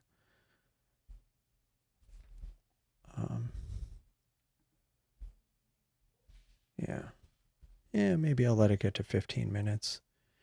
And then I'll point that one on the left to the Ghost of Cassiopeia. And actually the one on the right, I should probably point to another target because I can't believe it's almost up to an hour. That's pretty good.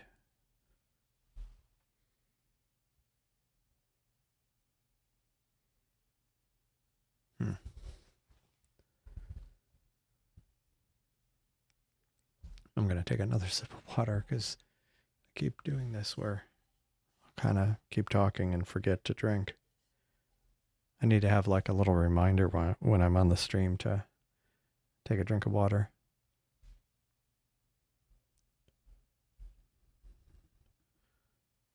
Yeah, that sounds really amazing. Watching it on binoc eyepiece. Yeah. That's one thing I've kind of toyed around with because I've just been doing kind of astrophotography recently. And I had seen some review, not a review, but I saw some video where they were going over some different binoc viewers. I should get one of those.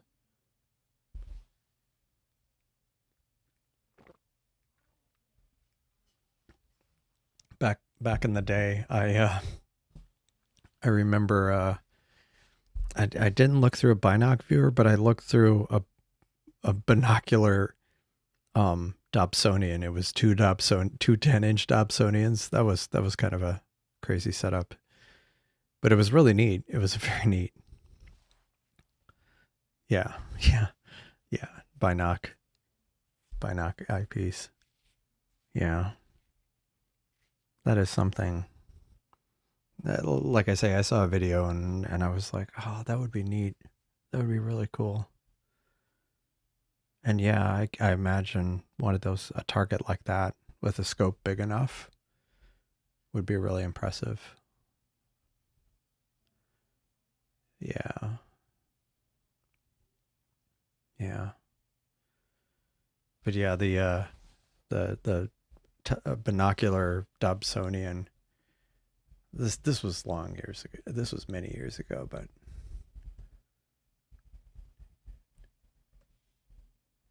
yeah, it wasn't quite this big. Like I say, I think it was like a 10 or 14 inch. Um, this is a 25. That is that is crazy. That's amazing. That is a 7-inch refractor. I imagine that's really nice. 7-inch. Wow. But look at this setup. Holy mackerel. Wow.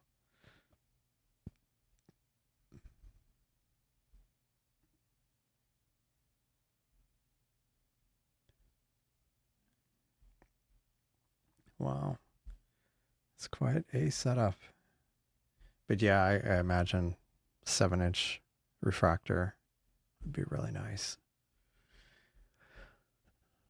Yeah. I'll stop this in a little bit and go to Ghost of Cassiopeia. But it's looking nice. And I do think if once I process it, I could bring out some of these colors because, like, you look at some of these, the more yellow and yellow orange ones could definitely bring out some of that.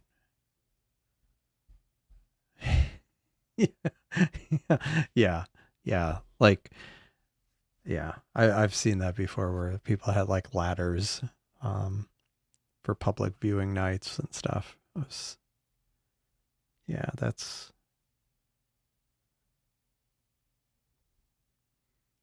yeah. I feel like yeah, I have a feeling that I mean this is just live stacked. I have a feeling that if I process this, it would be more.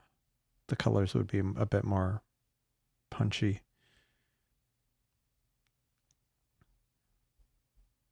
Yeah, some artifacts down there, but otherwise, well, I mean, this is only a fairly short exposure. It's fairly clean.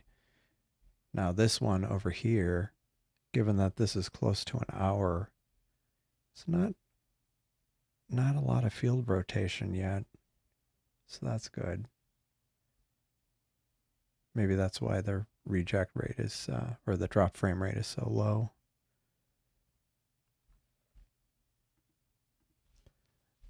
Oh, 10-inch.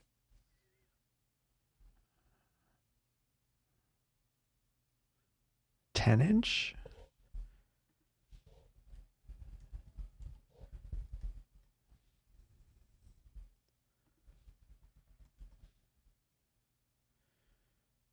I mean, one of these?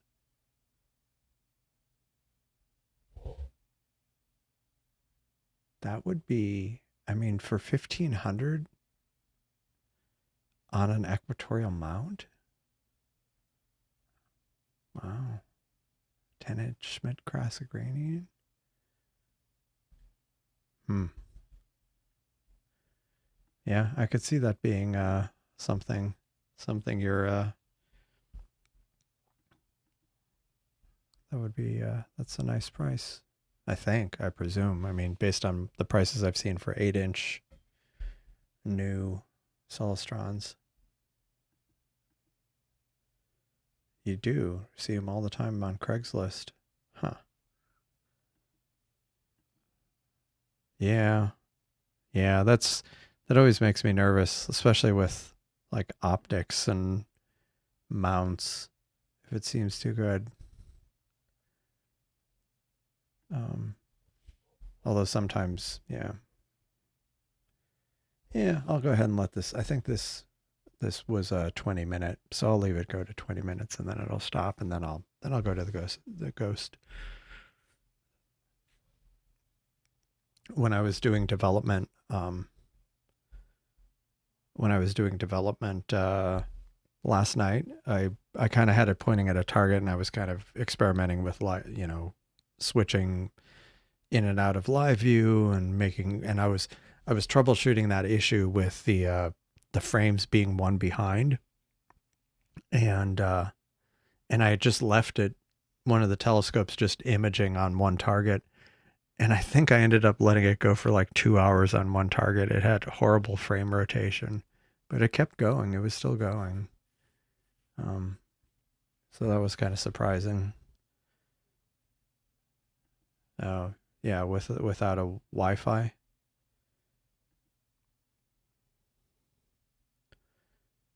So this should be wrapping up shortly.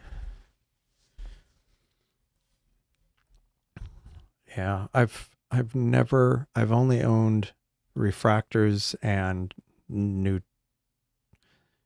Well, I take it back. I did have one small. It, I don't think it was a Schmidt Cassegrainian. It may have been like what is it, the Maxitov telescope. But I always wanted to have like a C8, like a Celestron C8 when I was even when I was a kid. But they were too expensive for me.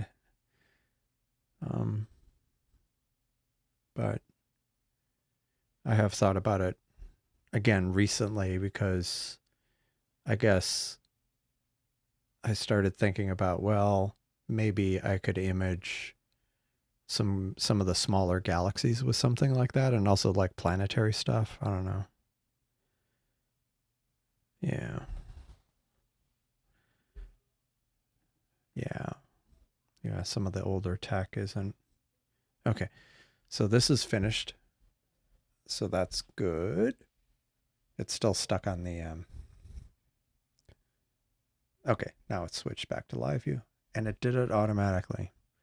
So that means the changes have worked, which is good. So I need to just wrap up this code and commit it. Maybe I'll do it tomorrow. It'll be too late tonight, but maybe I'll do it tomorrow afternoon and get some of these live view fixes out there.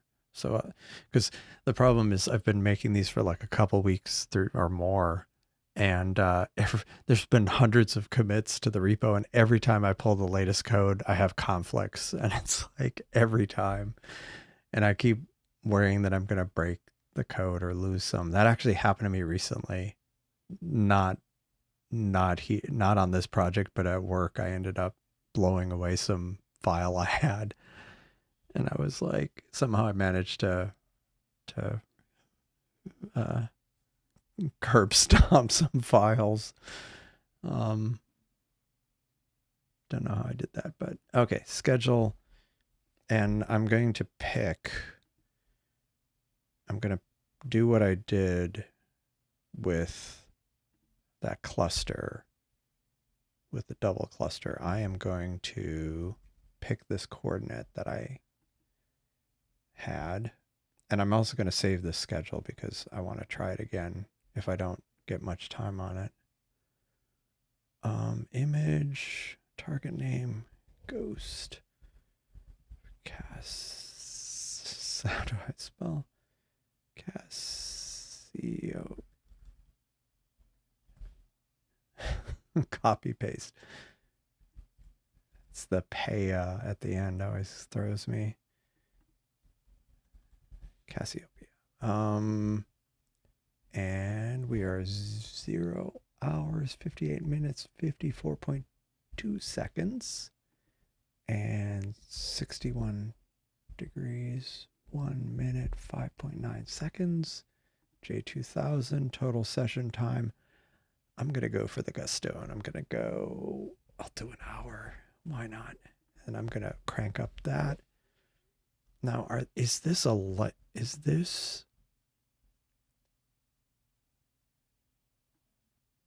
okay, they're reflection emission nebulas. Oh, I'm going to try the light pollution filter.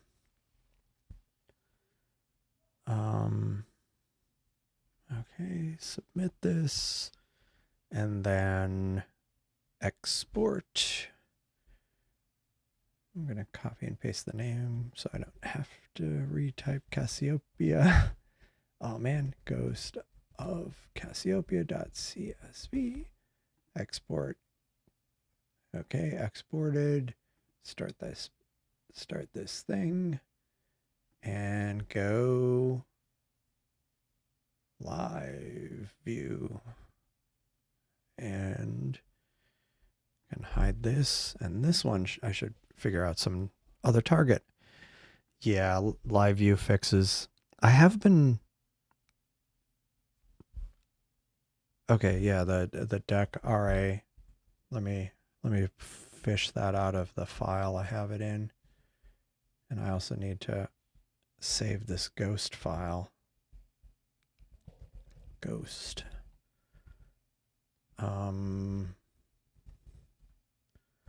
Okay, so I was always fishing out things because I had it like nested down in a directory, and I broke down and just ended up creating a high level directory called astrophotos.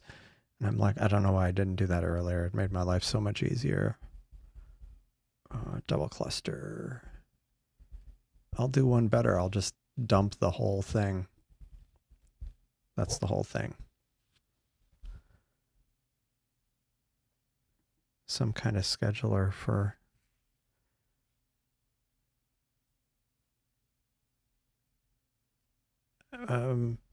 yeah, no problem, Jovi.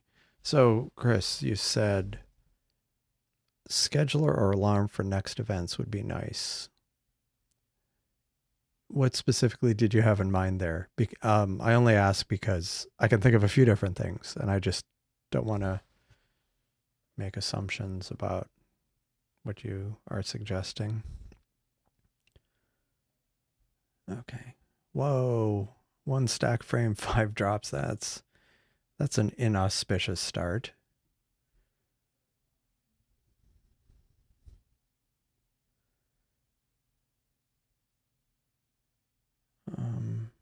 So Navi.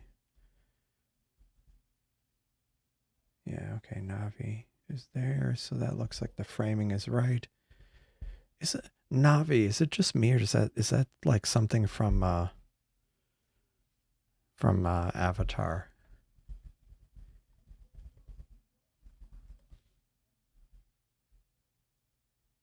What was it? Oh, yeah, it is Navi. Or is that, but it's an apostrophe. Okay, fine. Navi.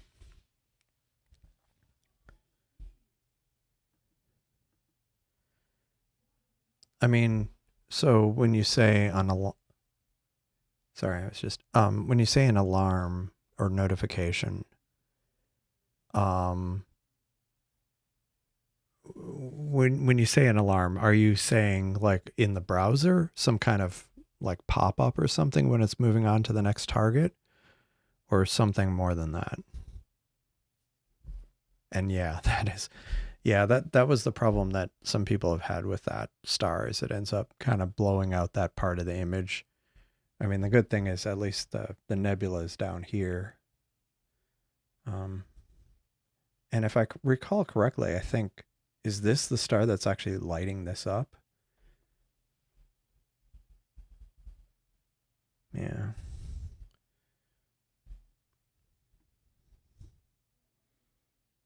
Yeah, that's cool. Oh, okay. Gotcha. No, that makes sense. That makes sense.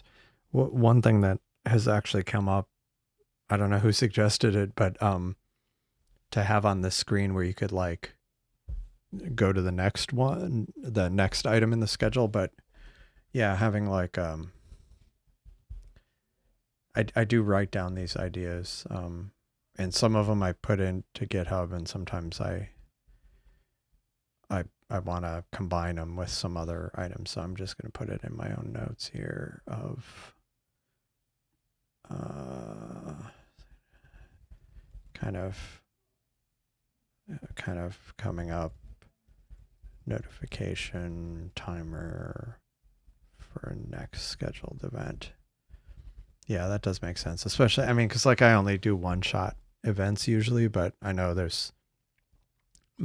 I think a lot of other people don't use it that way. They end up scheduling. I know like Wiley Site does that where he schedules a bunch of items. Wow, look at look at the noise along the side here. It's like it shifted right after it started or something. I don't know. Now this one's starting to get some field rotation, so I should probably bail on this one. So I'm going to stop this one.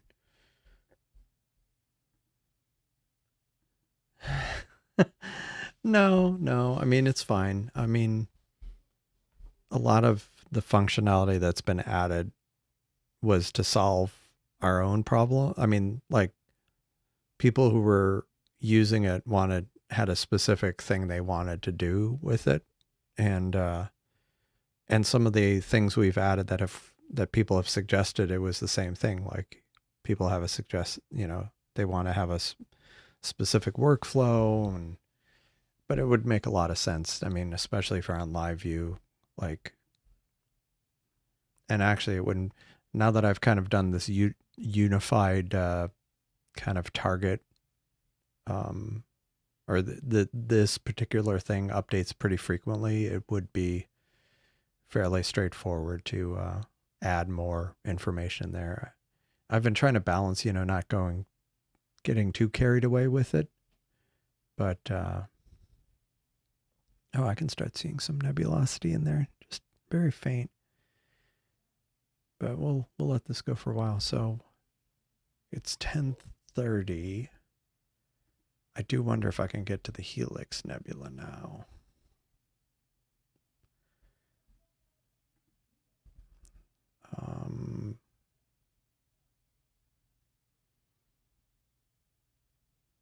Sorry, I drew a blank for a moment there. 7293. Is it visible? It is visible, barely visible. I mean, it's just come out from behind. So I will go ahead and enter this one. We'll get this one on the Helix.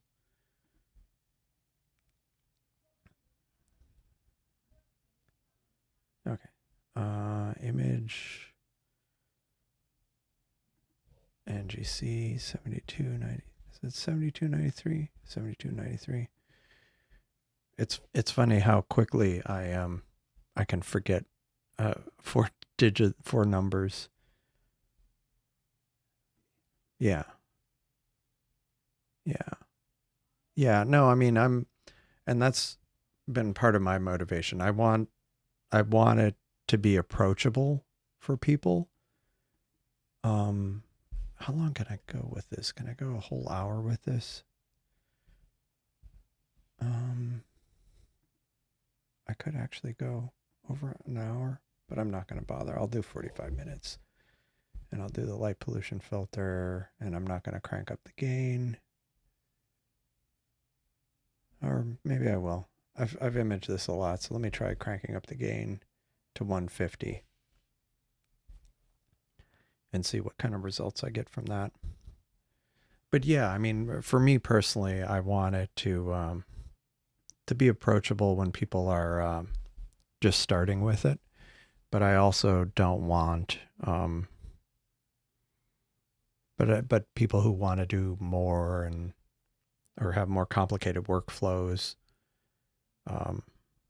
yeah, I want to be able to support that as well. But and there's a practical reason to also kind of keep it like the interface simple, like fairly simple, is if you're using it in the field and you're using your phone for it, it's like we can't get too carried away because you only have so much screen real estate. So that's another practical reason to still not get too carried away. And so I've, kind of debated. And one thing I want to make more clear, and I still need to do that, is like the Seestar with kind of that red button or the record button. I want to make it very clear. And really, I need to, whoa.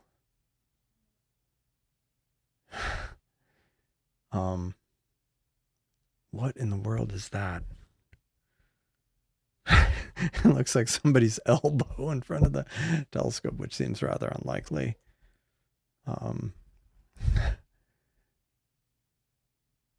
this is behind it. It'll refresh. Or no, is that current? No. Yeah, that's current. What is this? It's like somebody's elbow. Cosmic elbow. And it's stacking it. Great.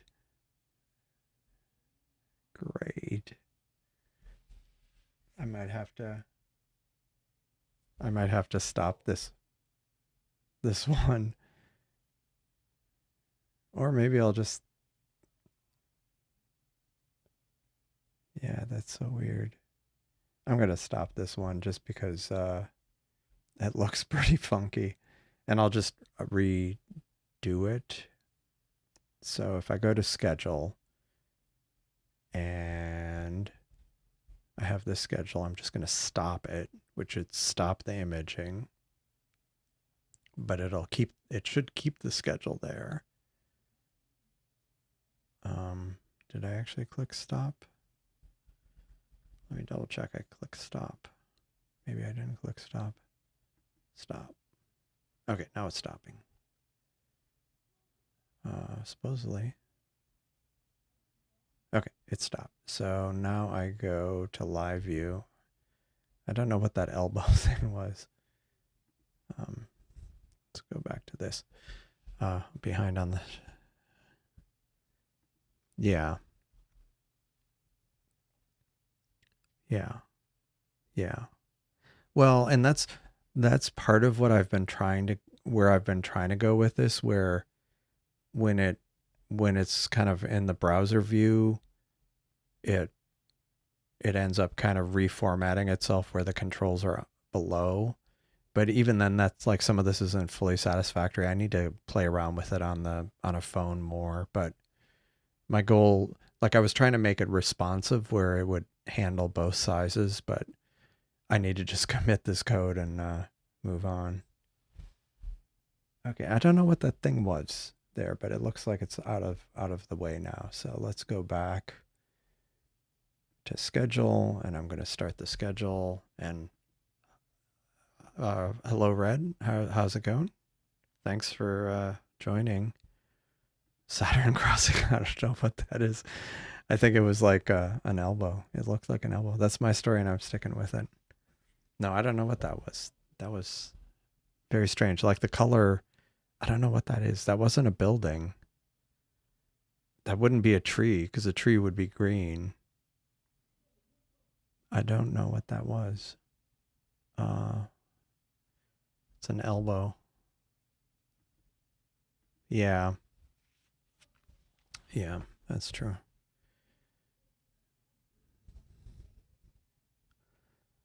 Yeah, and we've had other discussions about kind of like this federation where you can control multiple telescopes and being able to do it in a distributed fashion. And I was thinking about that today when it looked like I was going to be clouded out. I'm like, oh man, that might be my next thing to work on after live. Once I get the live view out, is the kind of distributed option where I could, where if someone who's in the past offered wants to share their telescope, I could, control it remotely and then bring it up on stream. And then I'm never, it can be cloudy and I can still show off Seestar stuff. What is that? What is this? It's an elbow. I'm convinced it's somebody's elbow. Like it makes no sense when I go look at this. When I look at where it's pointing,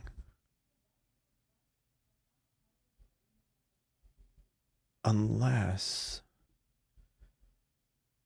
unless it's close to this. And I wonder if, like, oops. I wonder if, so this is a roof, and this is another roof. Could it be maybe some satellite dish on somebody's roof? But it's already averaged out, so I don't know. I'll just go with this. That's fine. The elbow has disappeared. No, I don't have my dew heater on. It's very strange. Yeah, stars only. Yeah.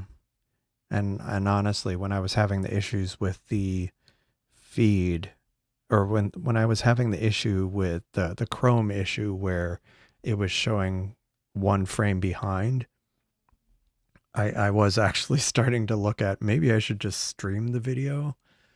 I wouldn't be able to stream it to the browser, but I was looking at, other things I could do.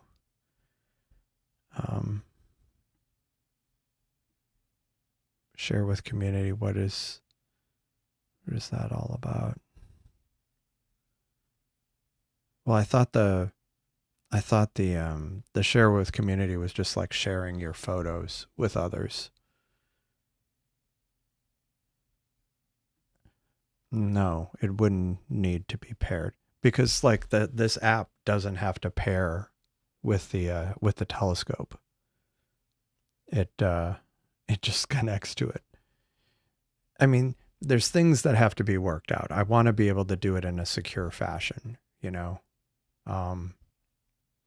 because you don't want to expose a smart telescope over the internet without some guardrails in place.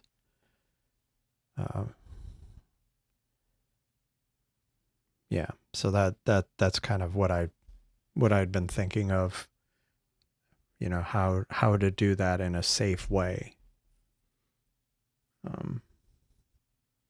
But it would have a lot of potential, and either for things where you want to collect a lot of data together at once, and hi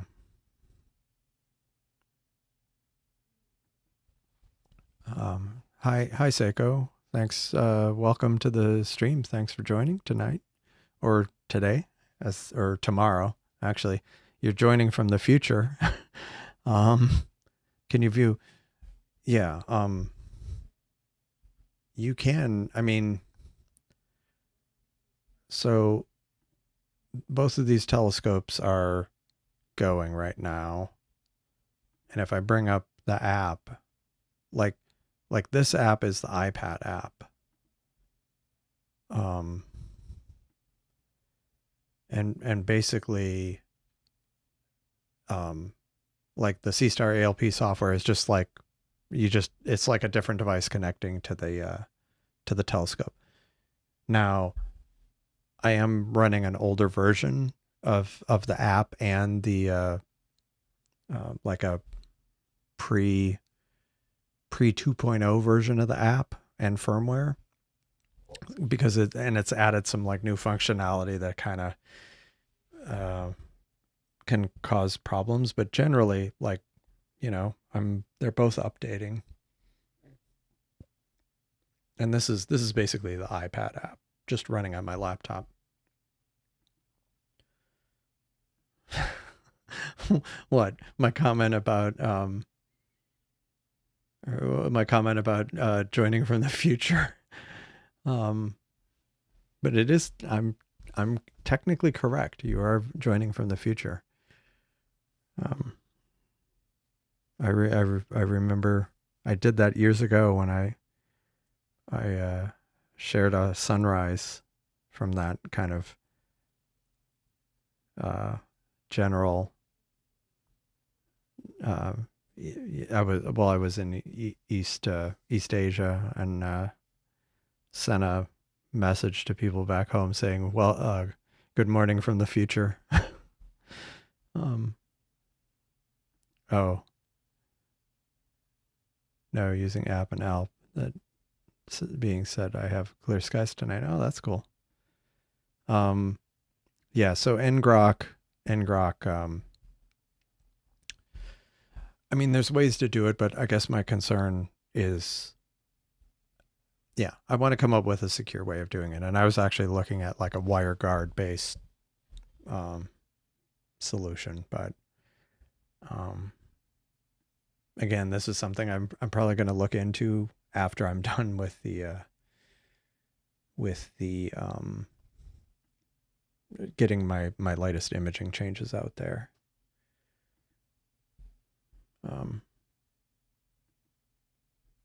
Yeah. Yeah, so you can do both at once. You break things. Yeah, well, can't what is it I always tell family and coworkers, it's like you can't make an omelet without breaking a few eggs, So, there you go. Have to just break a few eggs.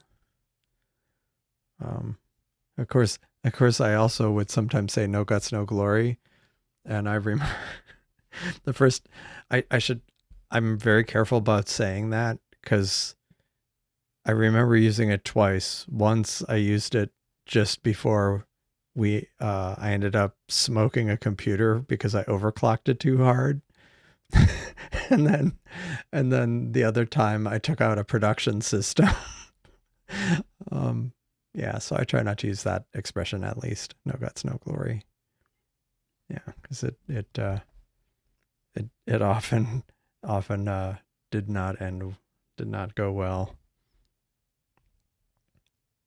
Yeah, so the helix is working and starting to see some nebulosity.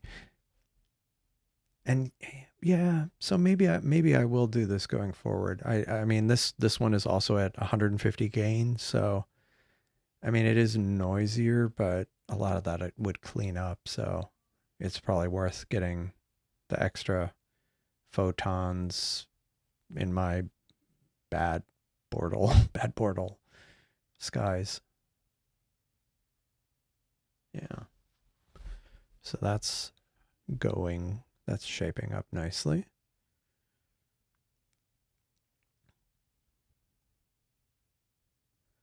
And I do have a feeling I'm going to have to get a lot of data for the Ghost of Cassiopeia. I mean, it's been going 20 minutes. How long did I schedule that for? That's another thing I should add is how long did I schedule this item for? Not just the next item, but like more detail about the current item. Okay, I did a full hour on that one. But I do need to, yeah. So I have a feeling I'll probably have to get a few hours of this over multiple nights.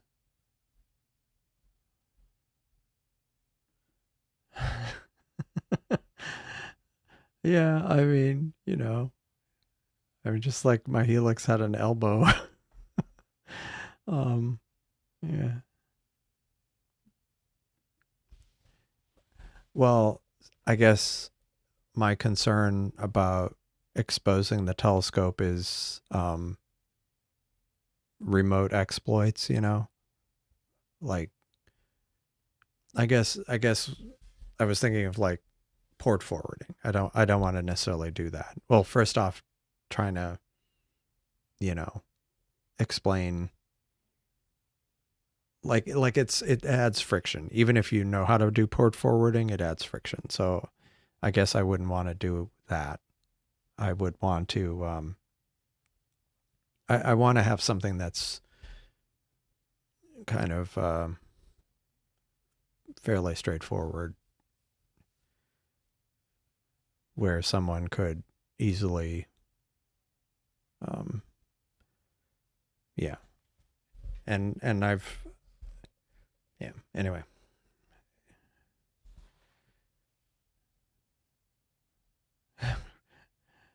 Someone looking in. Yeah, maybe.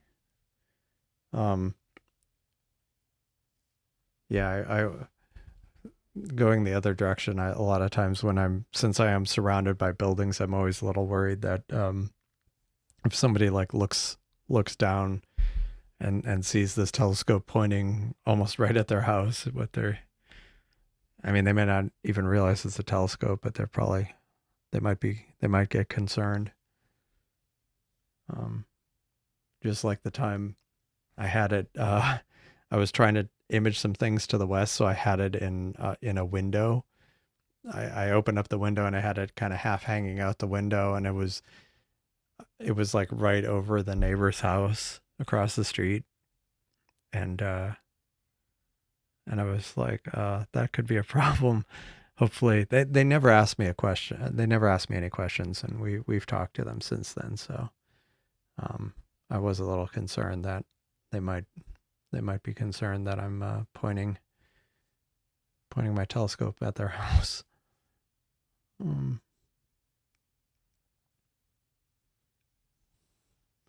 Yeah, this star is going to be interesting to deal with.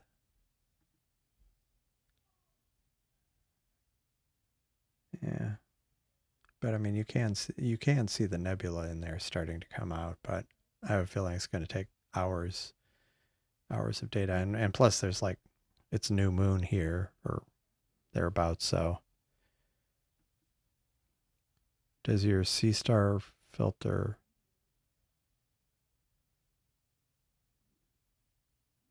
blue flashing lights? I don't know. Honestly, I don't remember what it does filter out.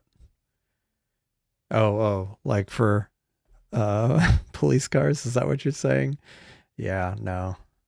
That would be funny. It's like, "Oh, my images were ruined." Oh, it's cuz the police car. Yeah. Yeah, exactly. Lights the top of the police car. Like, yeah, that would be awkward. It's, it's like not only did I have the police visit, but it ruined my image. Oh, that was the worst part of all. That would be funny. Not funny at the time, I'm sure, but yeah. Yeah. But yeah, this is going along.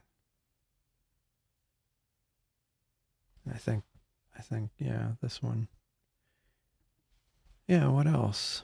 What else are we doing here now? I think I'm going to take another sip of water cuz I find myself feeling like I need to.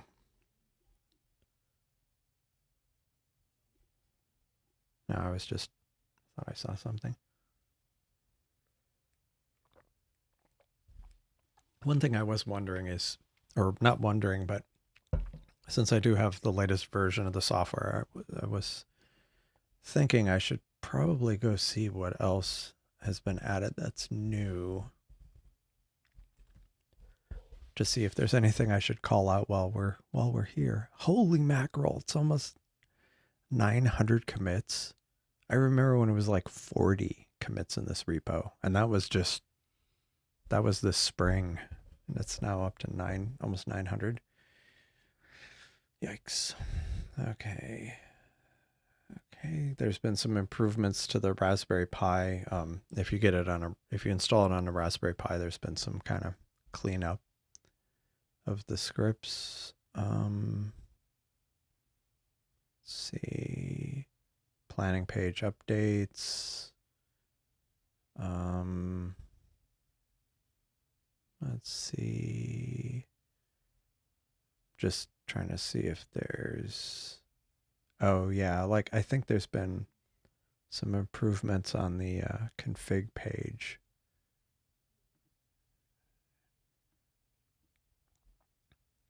Where you can,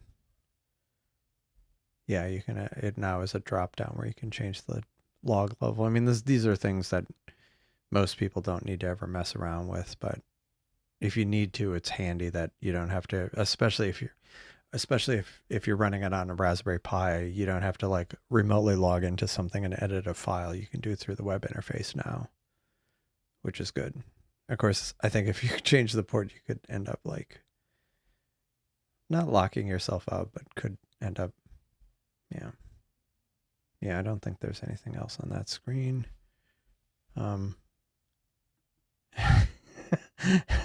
Yeah, well, I have made comments about I should be committed, but that's a whole nother issue.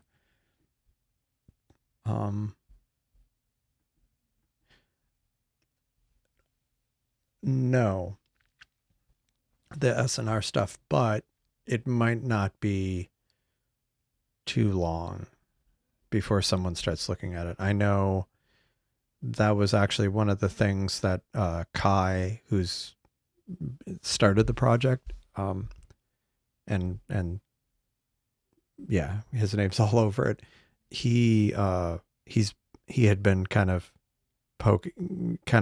prodding me and asking periodically when I was ready to commit these image changes, because he was wanting to kind of get into some of that code and start adding some analytic type things. The first one I remember him talking about was like the fixed mid width, the FWMH or whatever, kind of calculation. And someone actually had started coding that where, and I saw it where like it kind of, well, like you see it in some astro software where it, it selects all the stars and then in the image, like puts a green circle around it and analyzes it. Somebody already wrote some code to do that.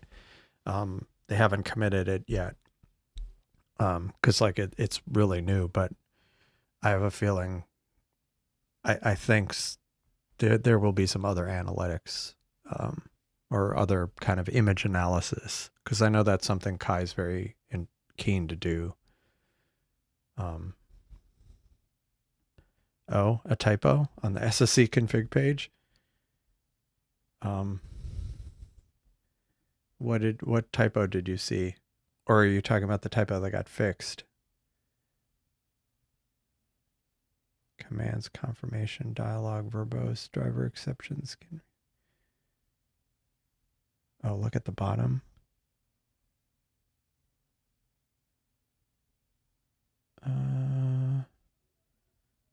What am I missing? Look at the bottom. Where am I? What am I missing? Exposure. Oh, scope. Oh, scope, aim, latitude. Scope, aim, latitude. Two different, yeah, two latitudes. One should be a longitude. And as far as Seestar, as ZWO looking at Seestar ALP, I don't know. I'm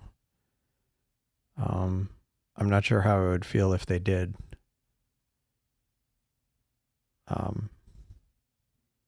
Just from the point of view of, making changes that would kind of disable Seestar ALP or make it less functional. So I don't know. I haven't. I don't think I've ever heard anything concrete about it.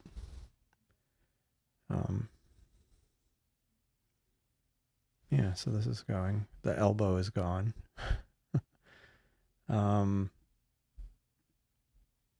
What else was there? I know there was a lot of work around clear sky. Next. I mean, these are changes that go back. This is just all the way back to Monday. Like, that was a lot of commits just since Monday. Yeah, like there's some things related to kind of if you do equatorial mount stuff and like startup sequence changes. Yeah. It's we should really do release notes because it's hard to track what all has changed. And, you know, and I look at the code I look at this code all the time, and sometimes I lose track of what's going on. But yeah, cool. Cool.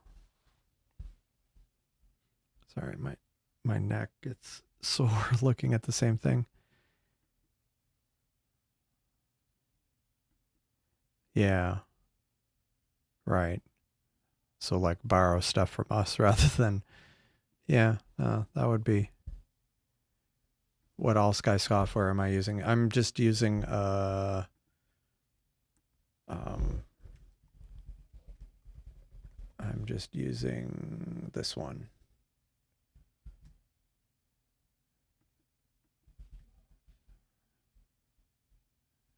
Yeah, PhD too, yeah. Yeah. Using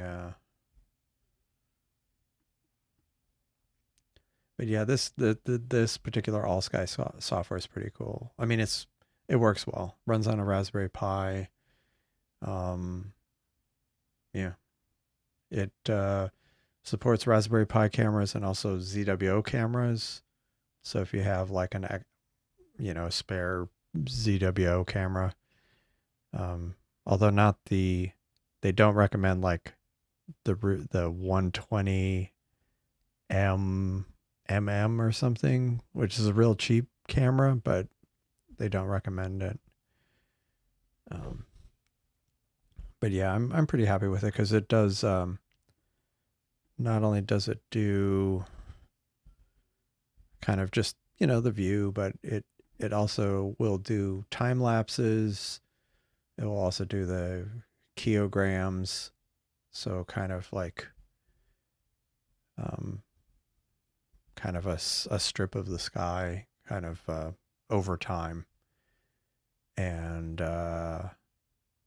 then it star trails. Of course, it doesn't work with mine because my skies are so horrible. It does nothing. Sorry. Um, my skies are so bad, it just does nothing. The Star Trails functionality. Oops.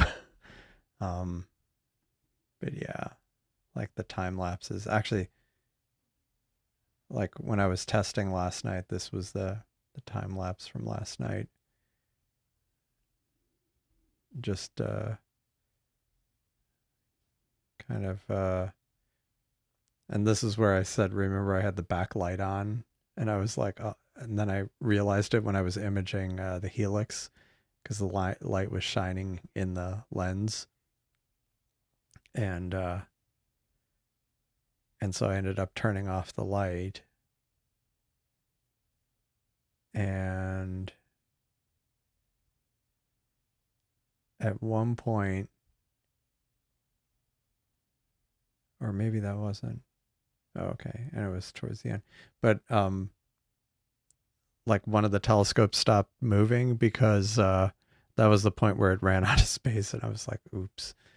So I need to go do something or just work with the one. Um,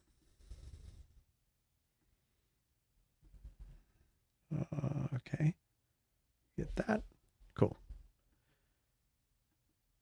Okay, Indy All Sky and the Get Hubone.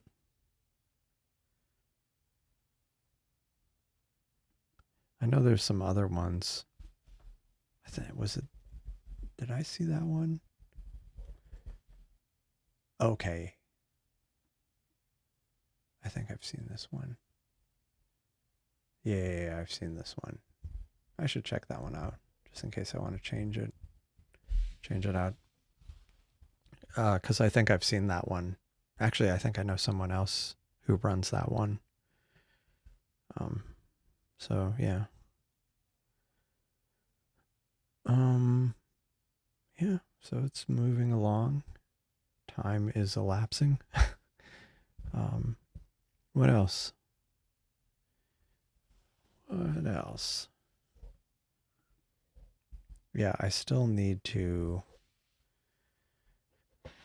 I mean, it might be a weekend project since weekend's coming up, but I need to finally assemble this Pi 4 or Pi 5. And since I got this case, because originally I didn't even have a case for it, and some on Discord, people were talking about the cases they had for theirs, and someone mentioned this specific one, the Argon one.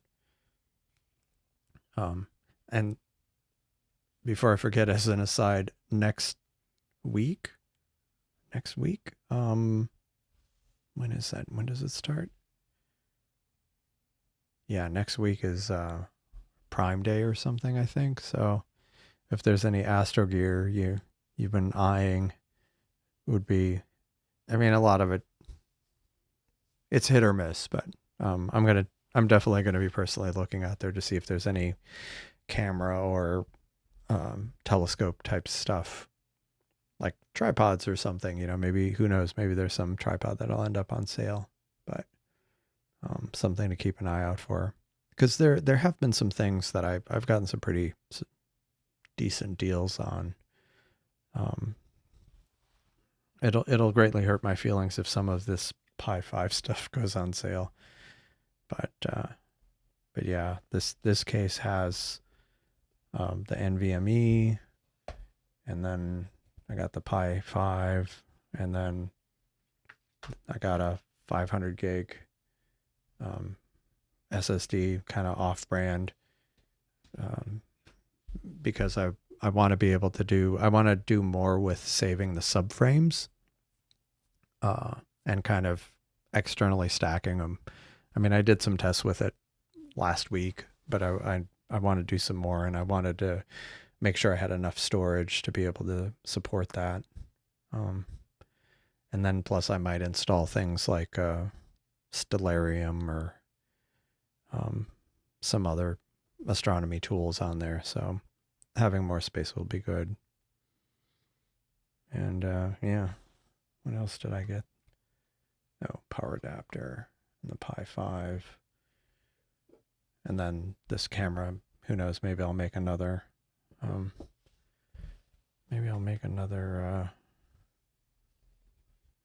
do I even have a, okay. Oh, I think this Team All Sky was originally by him. I want to say,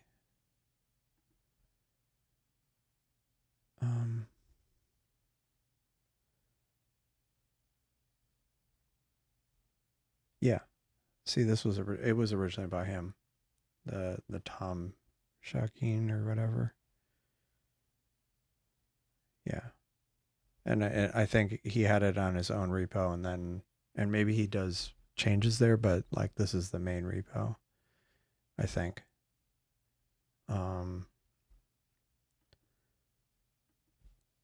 Are you going to try to use a step to stack on the Pi? I might actually. Oh, I wanted to open this box because there was something I was wondering about, and I'm like, I don't have a knife around here, but I have a pen.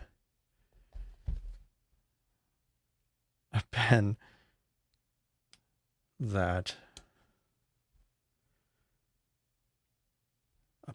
has a knife on it. Funny true story about this pen. I'm not gonna. Basically, I had taken this pen with me, and I was going to fly somewhere, and yeah, they ended up looking at it, and they're like, it has a knife on it, and I'm like, oh right, oops. Yeah, and I wasn't in Houston, I was somewhere else, and so I actually got out of the security line and mailed it back home to me. This pen. So this pen has been through a lot. Leave it to me to have a story about a pen. There we go. I haven't actually opened this. So I was curious about something with it. Specifically the camera. I was like, oh, I was possibly going to do a camera with it, but I don't know if I can. If it doesn't have the slot for the cable. I mean, I could always Dremel a hole.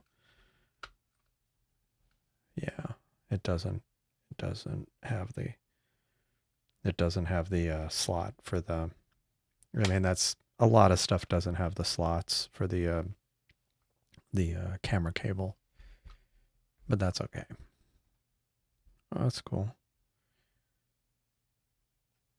So here's the, I guess the daughter board with, oh no, that's not where the SSD goes. That's the daughter board that breaks out the mini HDMI into full-size HDMI, and it's got a fan in there. And then, yeah, here's the space for the, yeah. But yeah, so I'll have to figure out something. Maybe I don't do a camera on this one, or maybe I do a USB camera for the all sky camera. Actually, the other thing I was thinking of doing with this one is the that Quarks software that QHY is coming out with. I want to try it out on this one too, or I might. I was thinking about it just to see what is involved, and can I put, I mean, I could theoretically put anything on it, but I just want to see if I could use that. Should I use that as the base, or should I just take a vanilla Raspbian and then try to put their software on there, so I can, and then put the Seestar ALP and basically put all my astronomy stuff on that. I mean, eventually I'm going to get another mini PC anyway, but for now I've got this, so I'm going to see what I can do with it. But that's going to be a cloudy weather weekend project, maybe Saturday, because we have cloudy weather and on the weekend. Okay. Well, I am gotta get new stuff, yeah. Okay. The Argon has a jumper. Yeah, no, that's good to know. I'll have to make sure I do that, because like you say, make sure it yeah. Love that. Okay, yeah, the Dylan O'Donnell showed it. Yeah, I still have to, I looked at one of his videos. I still need to look at the other one. Again, that might be a weekend project this weekend. Yeah, because I think this will be a nice foundation. I mean, I like this case. I've looked at these cases for years for earlier Pi models, but I hadn't actually gotten one of these before. Okay, that's where the pins go. Okay. But yeah, I like this. And the fact that it's got the breakouts for the full-size breakouts for HDMI is nice. Cuz that's always such a pain. Like, actually, do I have one here? Yeah, I actually have an adapter here for adapting to full-size HDMI, because I was doing some Raspberry Pi stuff here, and it's got the tiny HDMI connector. I have like only 2 of them, and I always end up misplacing them, so I'm just going to leave it here. Yeah, I mean Astroberry, I haven't actually personally used it, but I mean, some people use there's plenty of people that use Astroberry. Now, the one thing that what do you call it?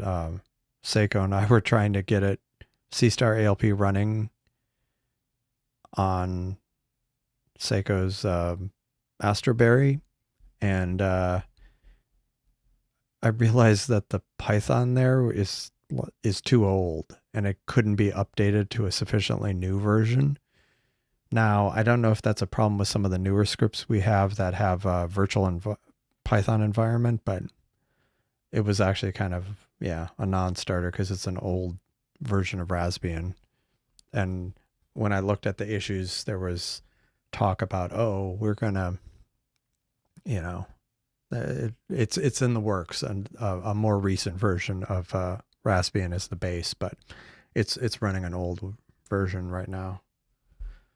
So I had actually thought about, getting Raspbian or a later version of Raspbian, and then just trying to install the software that I'd be interested in, um, which isn't everything that's included in Astroberry. It would just be a subset. So, but that was one of the things I was thinking of doing with this one, is basically setting up recent Raspbian install.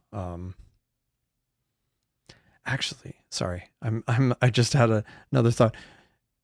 Once I get this running, this thing has enough horsepower, and since it's got the full size HDMI, maybe I can use this on some of the live streams, like show it on the live stream. I might do that. Because sometimes this little adapter I have is a little flaky. Anyway, I was basically wanting to build out yeah, that's true. Yeah, I need to do that. Maybe this weekend. Yeah. And plus, like the Raspberry Pi image I made, that's several people have used, and I even made a video about it. It's like out of date. I mean, it works. I mean, at least it worked for me when I used it, but I need to update it with a lot more recent of a version, especially now that it's got all the functionality with not just the live view, but being able to edit your configuration inside the browser is nice. So I need to do that. Again, weekend project. Especially if it ends up raining.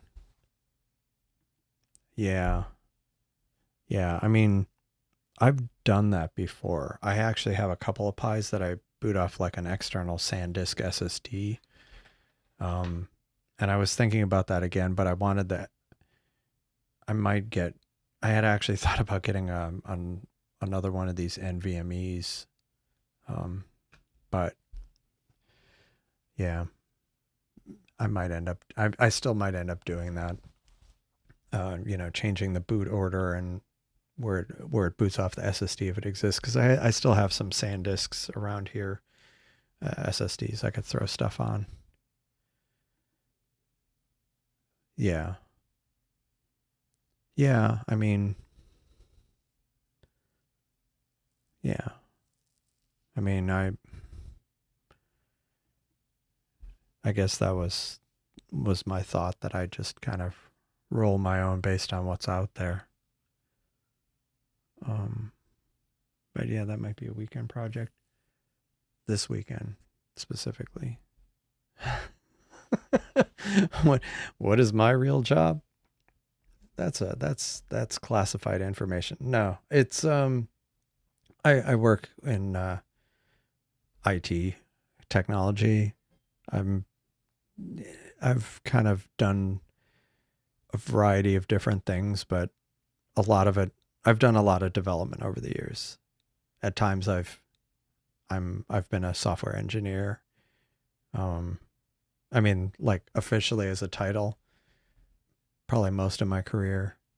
But yeah. So I've done that, but yeah, I guess we won't go back to prehistory, but yeah, I've done that, and I've also done a lot of for people who know this DevOps type stuff. I've certainly done a lot of that kind of stuff over the years. I've done both. I've typically worn a lot of hats historically, and I've worked for I did work in finance. I did work in energy companies, because I live in Houston. It's normal. I mean, it's like common here. So yeah, my day job involves working with computers, pretty much sitting over there, and then I sit over here. So I never leave this room. Okay, I do, but um, yeah, but yeah, I've been programming. I mean, I started programming as a kid, uh, not even a teenager, like a few decades ago, and yeah, then I started doing it for a living. Um, not continuously, but majority of the time, I'd say. Yeah, but see, that's I try not to get too into the weeds about this because I mean, like, I do the live coding here sometimes, but I really don't want to make that the main focus of this. Like, I want to kind of keep it.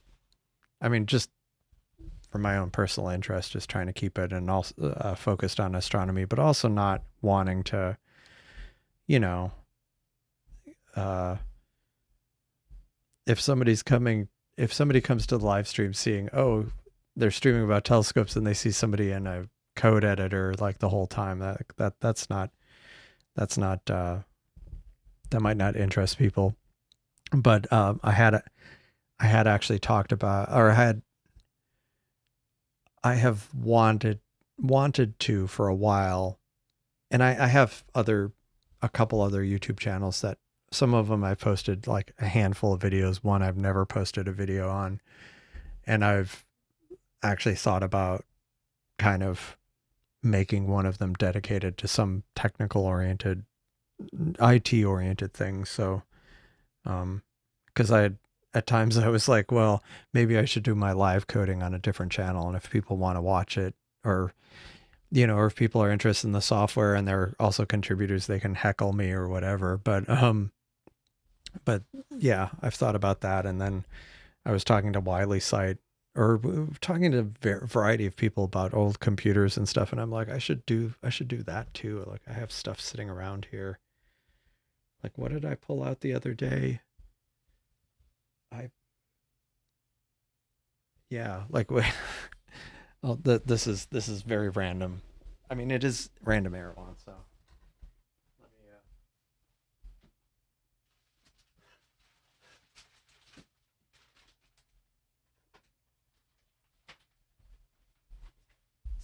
So this is, as everybody drops off the stream. So this is actually this is an old keyboard um, that actually isn't a completed keyboard, and it's got it still has the ribbon cable here, and I don't know if you can read this, but it was purchased at Radio Shack at some point in the 1980s for a project that I have not yet completed. And then one last show and tell item.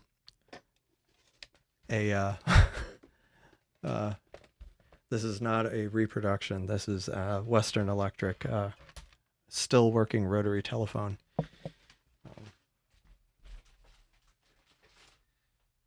So I definitely have thought about, doing something non-astronomy related, because I have other things that I could do a lot of videos about. But anyway, yeah, that's a good idea.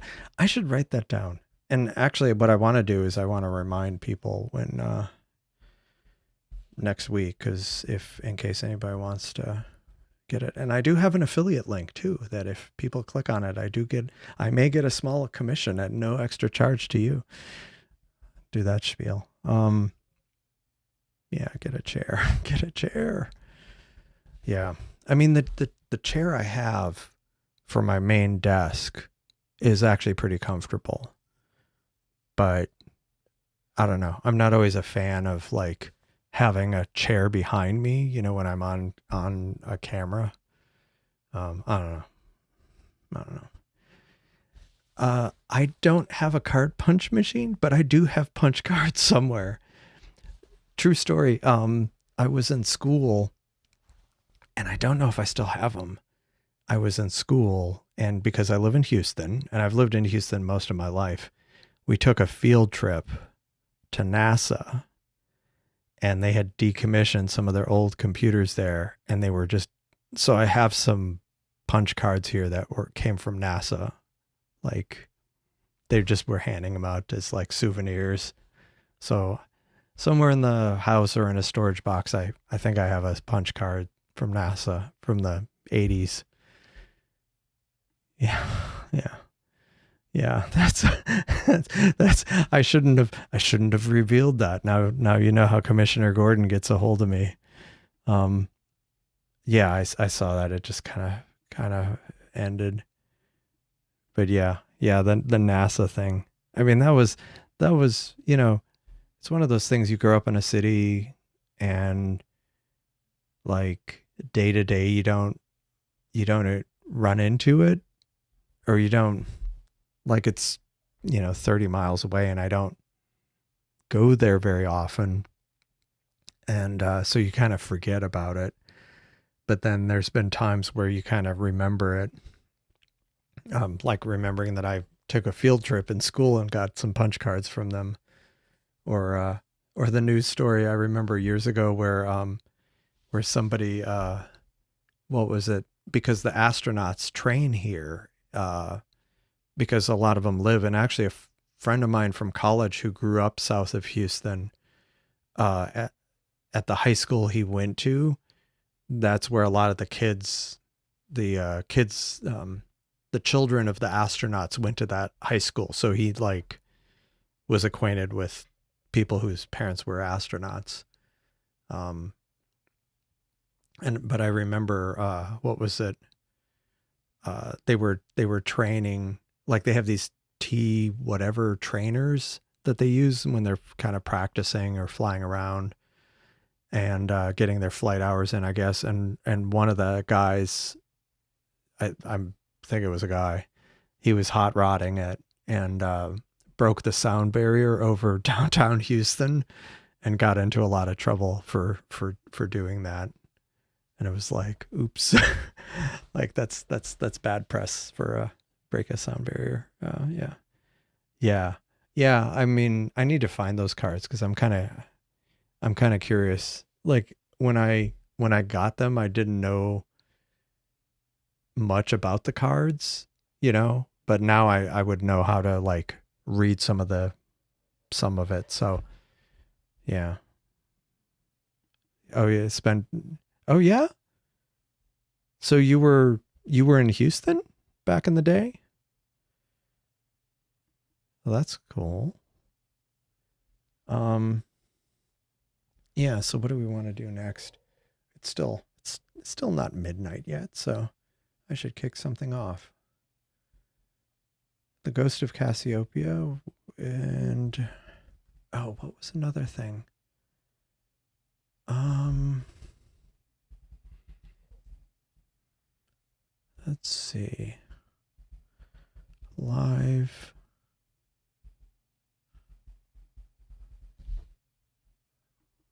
Really? Well, that's cool. That's really cool. That's really cool. Wow. STS 48. And yeah, hello from tomorrow. Yeah, it's tomorrow there. So, um, let me look at my notes. Any suggestions of targets that I should try tonight, or that I could see if they're even visible? Oh, no, that's not till later. I was just like I had gotten some time on the Sculptor Galaxy, but that's not until like after 1 a.m. here, and I'm not doing that tonight.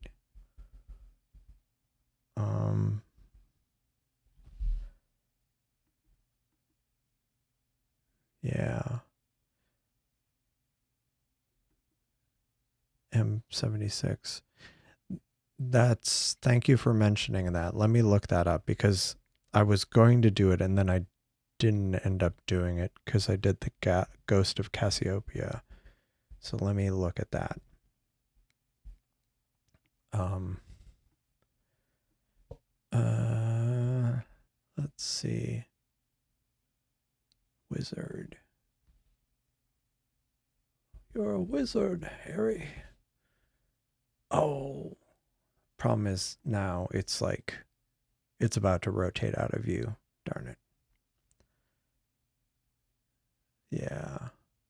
Yeah, I mean the problem is just the obstructions I have here. They're very I just realized my night thing has kicked in. So the screen, do not adjust your screen. That yellowing was my night shift thing. Barbell? M76? Let me see where this is. Yeah, I could do M76. Oh, little dumbbell. Okay. Yeah, let me try that one. I'll do M76.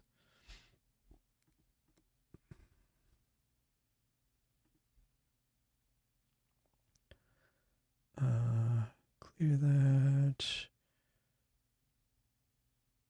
Image.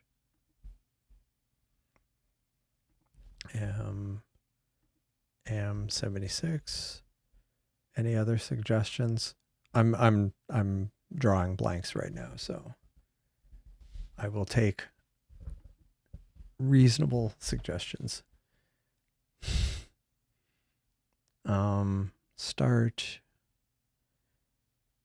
Oh. Hi, Wily Sight. I was just wondering. I didn't actually expect you to join tonight. Cause how is the Bortle 2?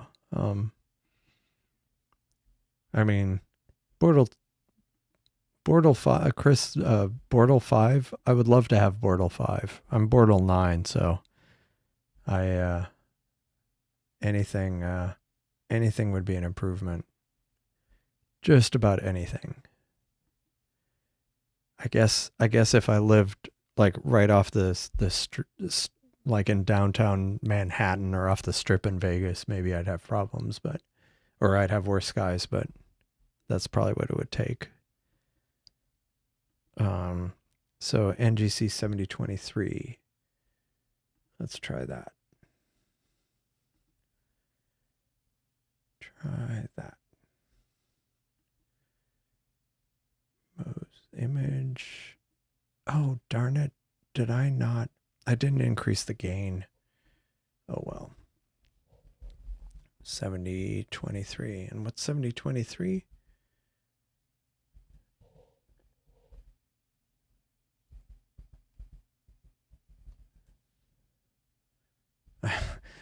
I shouldn't have plugged that. I should have looked at it first. I can't image it. It's not visible.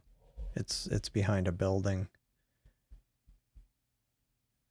Yeah, it's behind a building.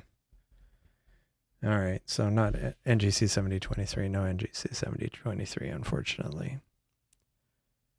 Call it a night.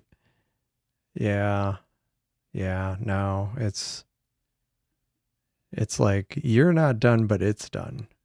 Wow, 3.5 hours. Oh yeah, that's true. I forgot he was gonna do Iris. But yeah, unfortunately, I can't image it, and even then, I think I'd have problems with it. Oh, it's still plate solving? Maybe it's not visible. Oh, darn it. Let me see if the clouds finally rolled in.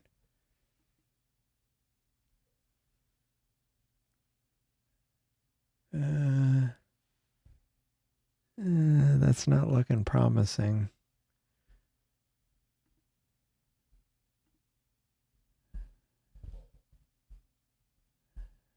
It's been mostly like it's getting this kind of hazy, high haze, but theoretically it should.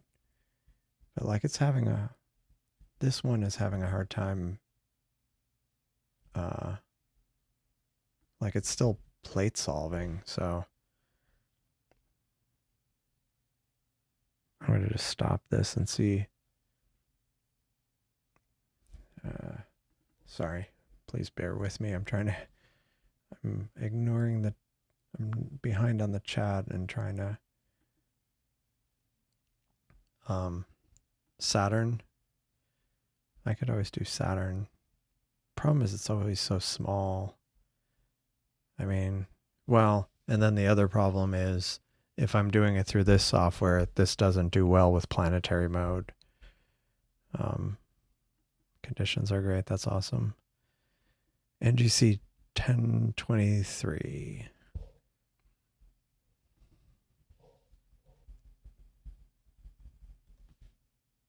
Oh, it is visible.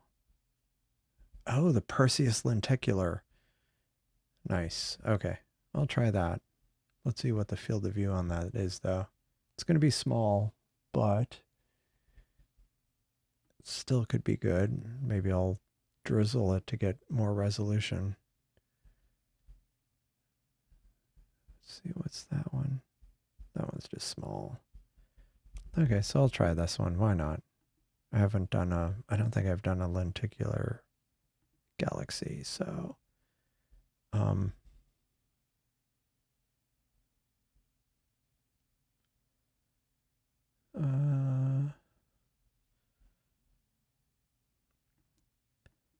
it doesn't work over Wi-Fi. Okay.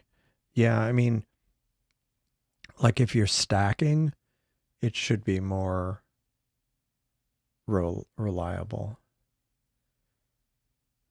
Although do you see what's going on here? The white, like that's clouds.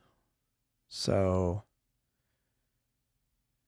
I might be running out of time here to image things. Although these don't look, they don't look substantial. But I guess it's enough that it's kind of messing with stuff.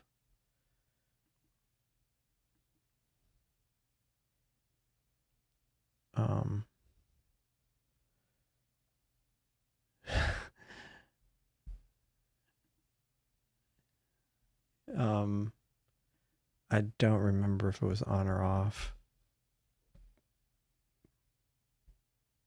Oh, on or off. No, I would do it I would do it off because it's a galaxy. Well, that's why I set up the all sky camera to begin with, so I don't have to go outside. Yeah. What was the next suggestion? Yeah, see. Maybe I'll try NGC. But see, this is exactly why after I get the live view stuff in, I need to, or I want to work on the remote telescope stuff, like the remote federation, because this would be a perfect time where I could just I could piggyback off someone else's telescope. Camera have night vision. Yeah, I don't know, but it's anyway. Let me try going to schedule, and actually, it still thinks the schedule's running, so I need to stop this schedule. Oh no, it does think it stopped because it was still trying to auto find it. So go to NGC 1023. And if this continues to be a problem, I might end up having to call it a night. I mean, it's getting later anyway. On the other hand, I don't want to stop because I'm not going to have clear skies for a few days, so it's a dilemma. So I'm going to try cranking up the gain.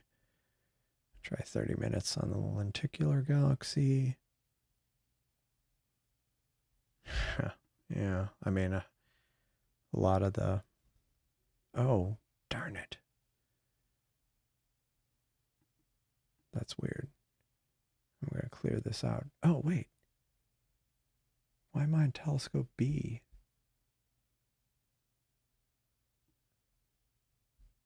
Okay. 1023. I'm going to do it on telescope A. And use J2000. I'll do 30 minutes, 150 gain. Go. And I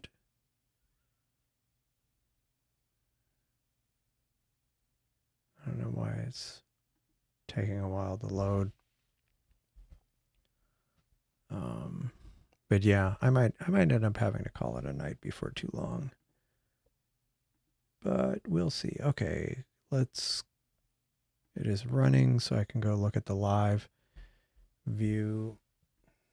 And I might just keep the other telescope off since it's running late and I don't even know if this, like, look at these, this kind of wispy cloud haze, whatever it is. I mean, clouds that are, and you can see this one's now switching targets.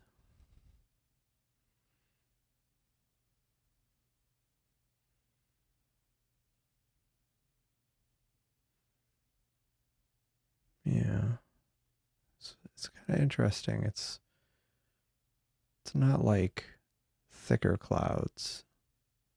I mean, compared to what I had earlier. Okay, that's promising.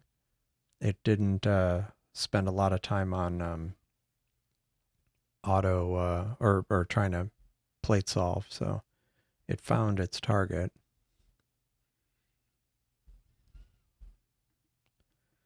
M27. Let's see if I can. M27.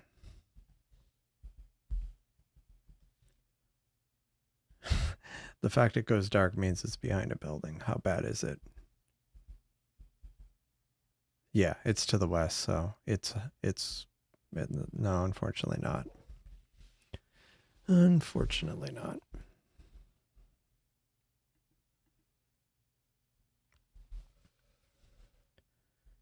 So I'll probably I may just, because this is going to become more of a problem as yeah, it's not going away, and I think it's going to just get worse.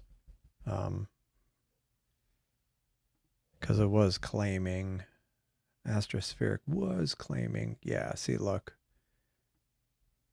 And there's all these clouds offshore and they're coming onshore. And yeah, it claims 43% cloud cover, which again, take it with a grain of salt, but yeah, it could get much worse very quick, at any point soon. So we'll see. But in the meantime, I'm gonna keep trying this one, since this is, and it's good because, like, I can already see some detail there. NGC 7000. Let's see if that one is in a position.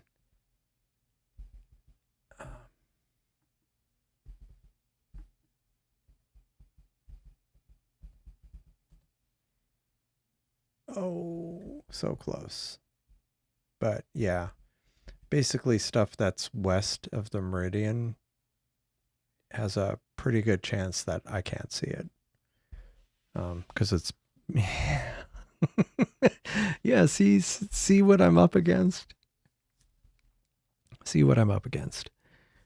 Like, pathologically bad bad backyard. I mean, at this point I think I'm just going to leave it alone. I'll just have this one going, and then I'll let it run for a while. Yeah. Yeah, I should probably. The only problem is my house is tall, and so it's yeah.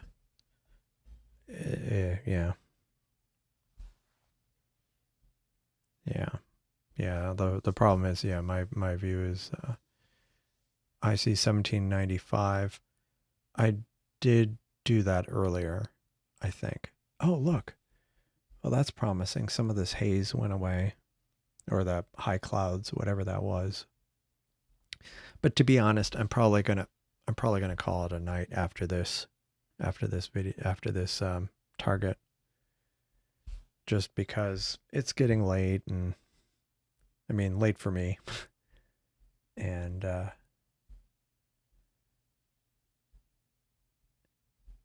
actually that reminds me something I was going to check out. Um,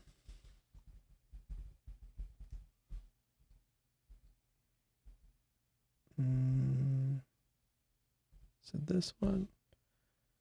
And let me go look up SH2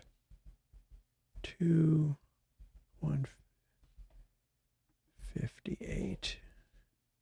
Oh, yeah, see, the problem is, and I don't know that this is an actual, like the line actually might be here, so it's too close to the rotating out of view.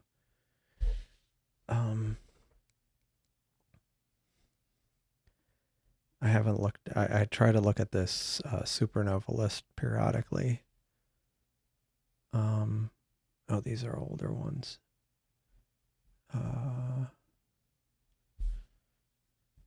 Bright supernova. Is it this one? Yeah, this is the one. Yeah, and so SH2 158N unfortunately is, I think, too close to being out of view. Just trying to see if there's any. And I don't know where some of these galaxies are, so I always end up having to look them up.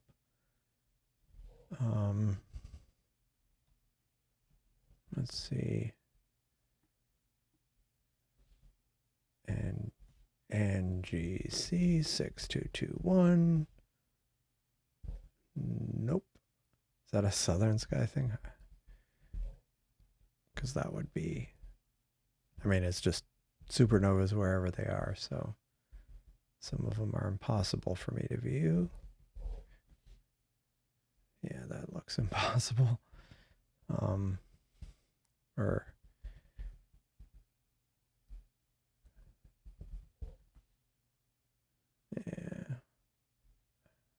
yeah, I'm not going to bother with any more of these. Yeah, I'm a little concerned. Hopefully the when that comet is more visible in a week and a half, hopefully it'll be clear here. Otherwise, I might have to get in the car and drive somewhere, because I'm not gonna. I mean, especially if it looks like it ends up being good. 5146.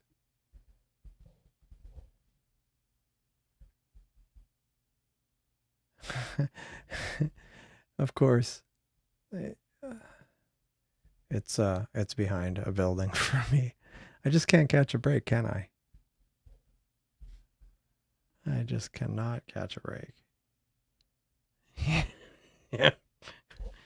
Yeah, pretty. Wait, this.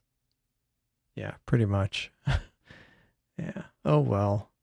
Anyway, like I say, I think I appreciate the suggestions, but I think at this point, I mean, and the good thing is, a lot of times what I'll do is I'll make note of these suggestions and try them like another night when I have like earlier, because there's been a few where like they were somebody suggested it, and it was something that I had to get at like 8 o'clock or 8:30. I think the Cocoon Nebula was one of those where someone had suggested it.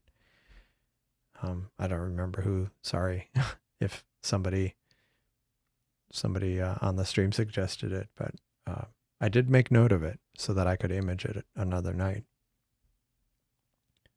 Yeah, this is turning out nicely. But yeah, I'll probably let this one go, but I am actually thinking about kind of wrapping up the stream, just because it's almost midnight. I've been going 3.5 hours and I still have to work tomorrow. So, yeah. Need favorites. Yeah. Yeah, I mean, there's a lot of things.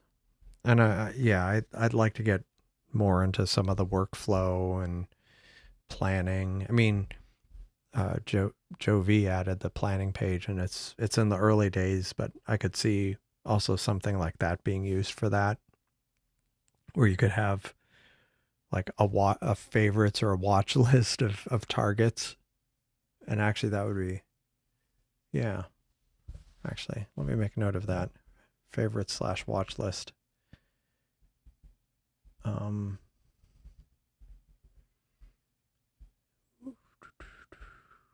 Just going favorites watch list, maybe in planning. And Joe V, are you off? Because a lot of times you end up bailing earlier. You're up.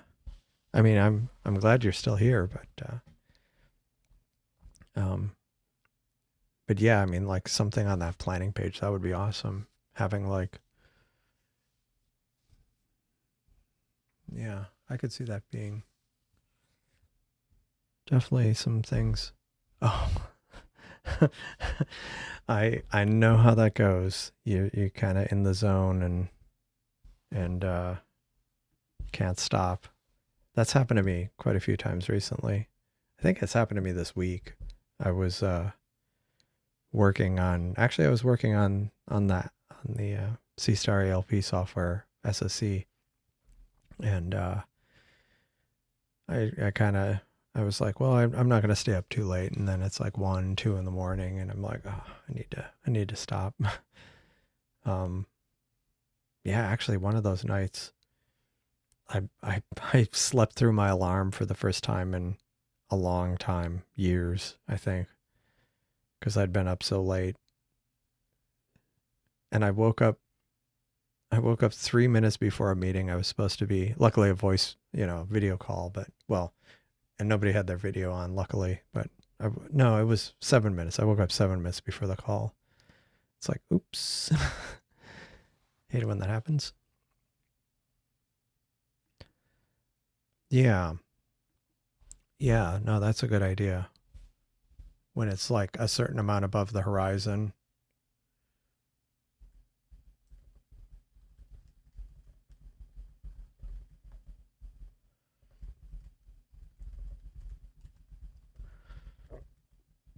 Yeah, I like that. I like that idea.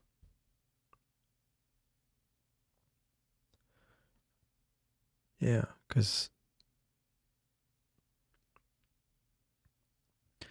that's sometimes a problem I have where I have a list of things I want to do in an evening, but I wasn't careful when I came up with the list and I didn't do them in the right order. And by the time I got to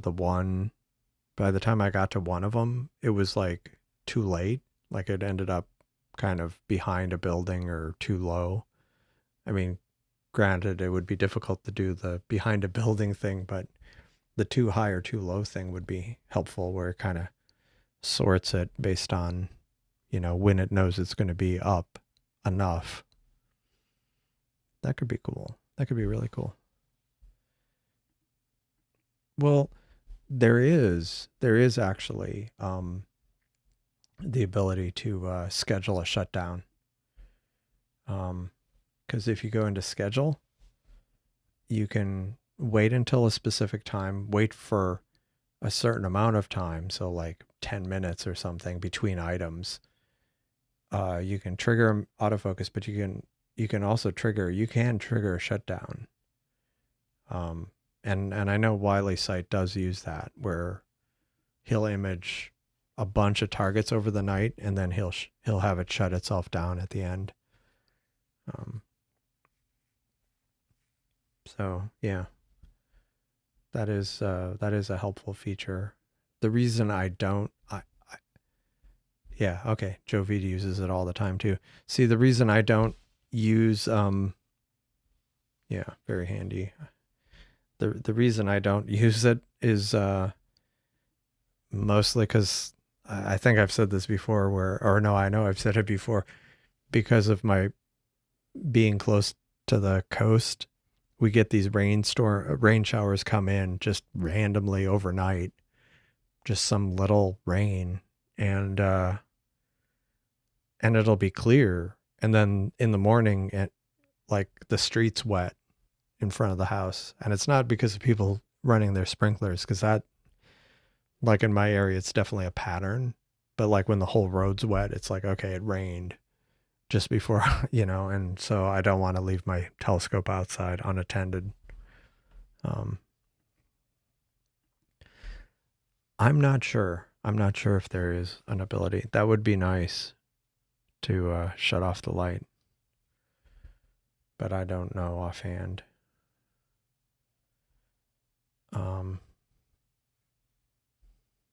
Let's see. This is telescope 1. So let me go.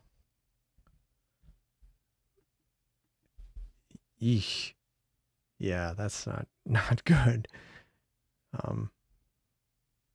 Yeah, so Seestar 1. Let me go to Seestar 2. I'm just going to shut down Seestar 2 since I think I'm done with this one for now. Shut down. Okay.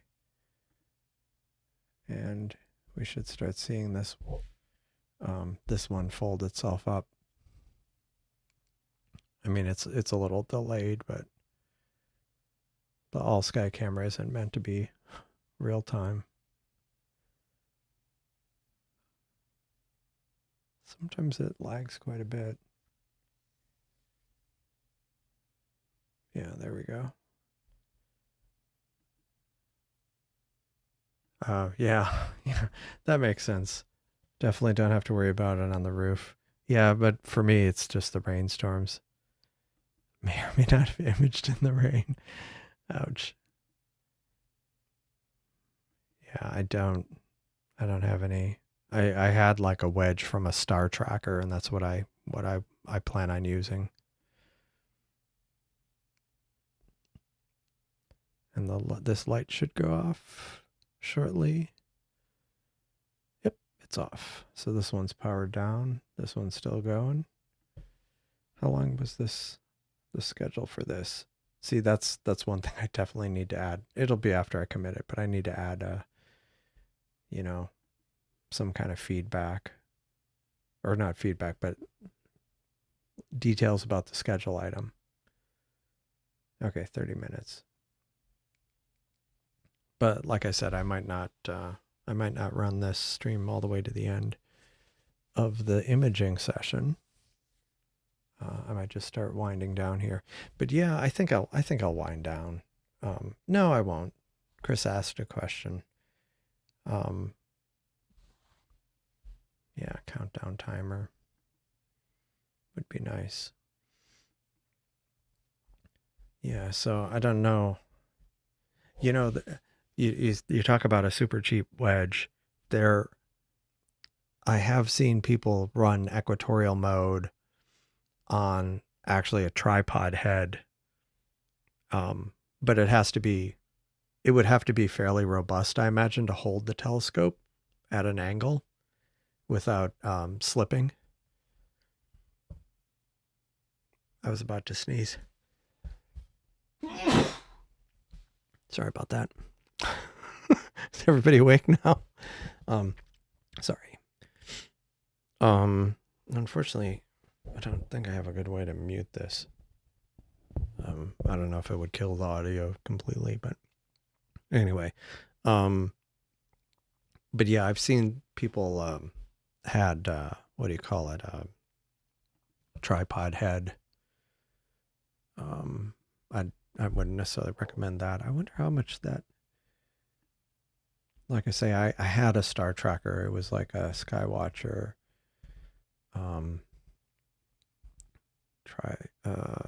Star tracker wedge.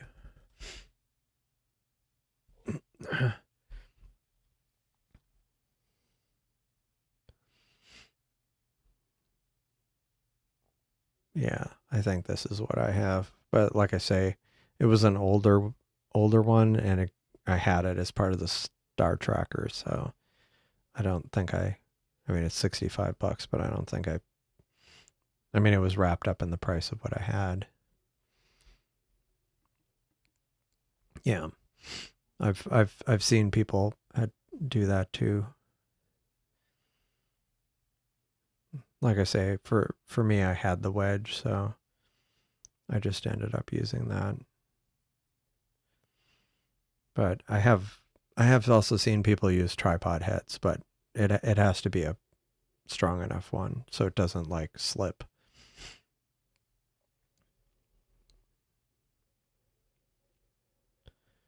Oh, $60 on AliExpress. 42 bucks on AliExpress. Keeps getting cheaper. Yeah. Yeah, I mean that would be one way to do it. Just kind of then it's fixed for your area and wouldn't cost much, I imagine.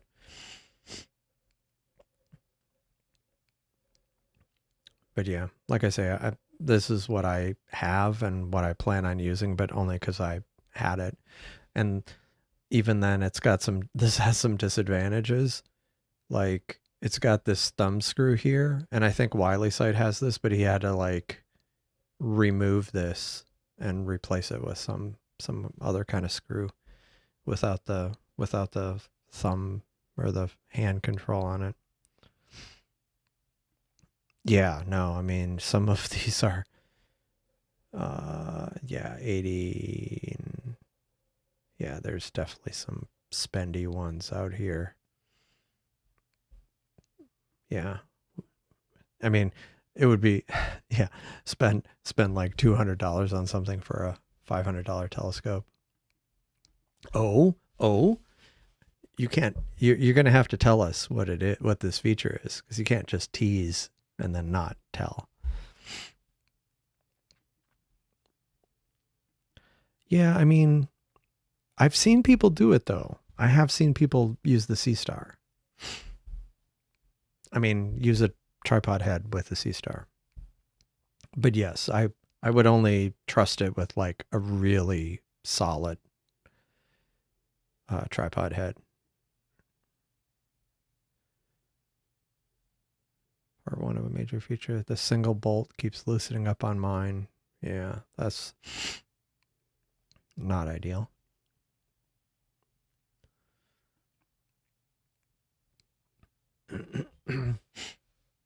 Let's see where this is.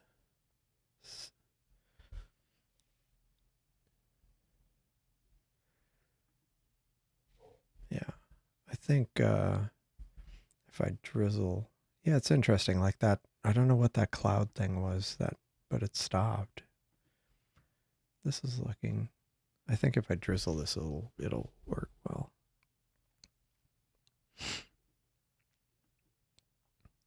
You're teasing us about this major feature, but you're not. Could you elaborate? um, external filters, external UV filters. I don't know. I haven't thought about UV filters, but I have thought about yeah, like getting some narrow band filter, one that I already have, and then adapting it using a 2-inch adapter. But I haven't J-bit welded to the dovetail. Blue Loctite. People do stupid things with their Seestars. Yeah, with the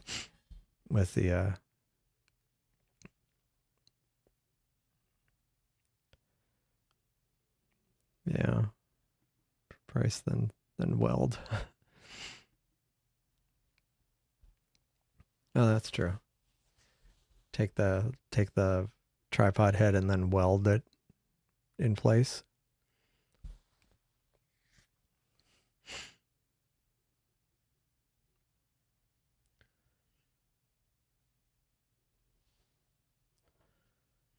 Like this ball head is pretty is a pretty sturdy one. I mean, it's got a adjustable tension, and I feel like when I lock it down, because I've used it with pretty sizable cameras. I'm trying to remember, have I used it with like my big telephoto lens? Because that puts a lot of pressure on it. Yeah.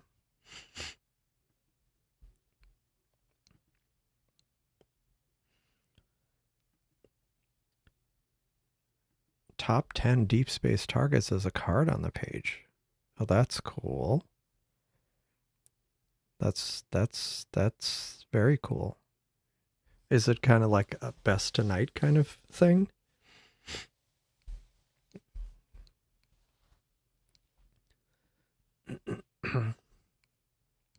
I need to have some water after that.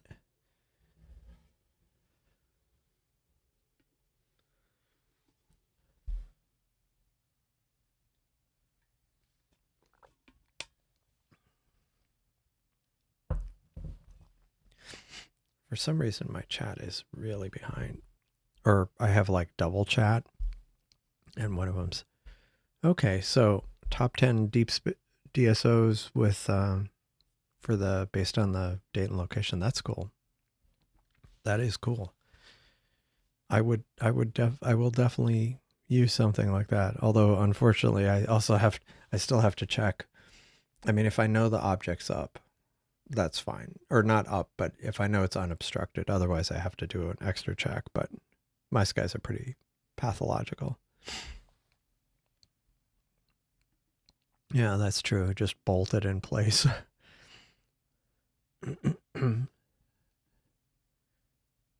Yikes. Yikes. Wow. That's impressive.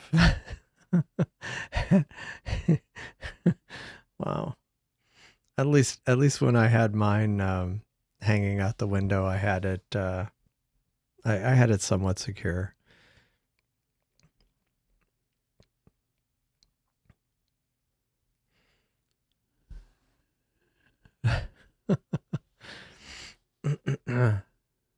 Oh, so you have it on the tripod on the roof.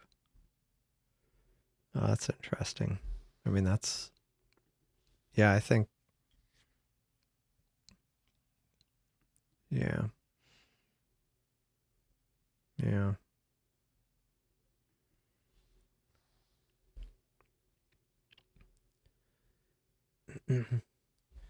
I think after this is, I think after this target's done, I'm gonna have to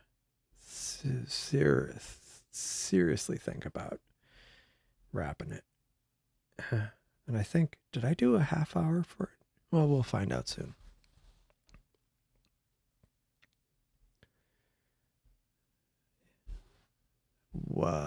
25 feet up. Wow.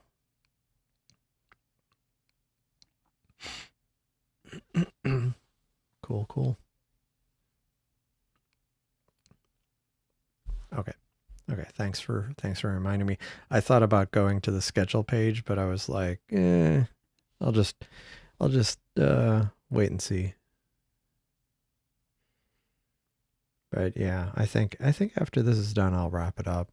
And like I say, it'll be a few days till the next live stream. Let's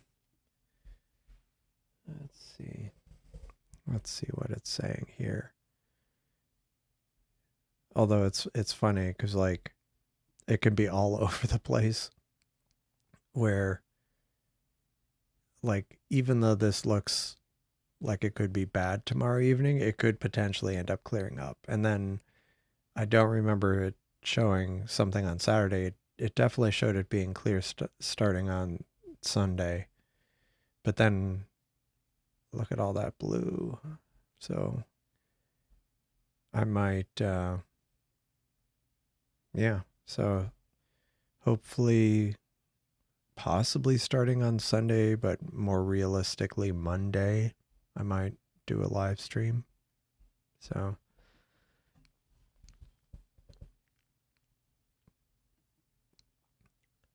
yeah. Yeah, I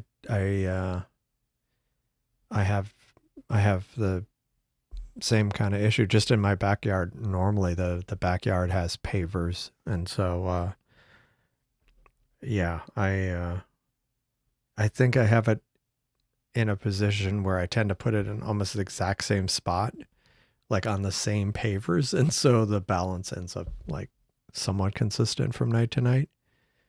Yeah, this website. Um, let me. Uh, yeah, this. Yeah, it's really. I mean, there's other ones, and if you go to the handy new planning mode, in if you have, well, once you have um Seestar Alp running, you can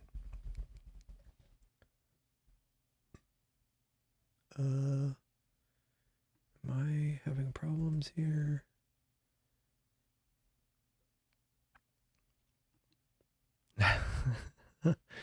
Yeah, well, sorry about that.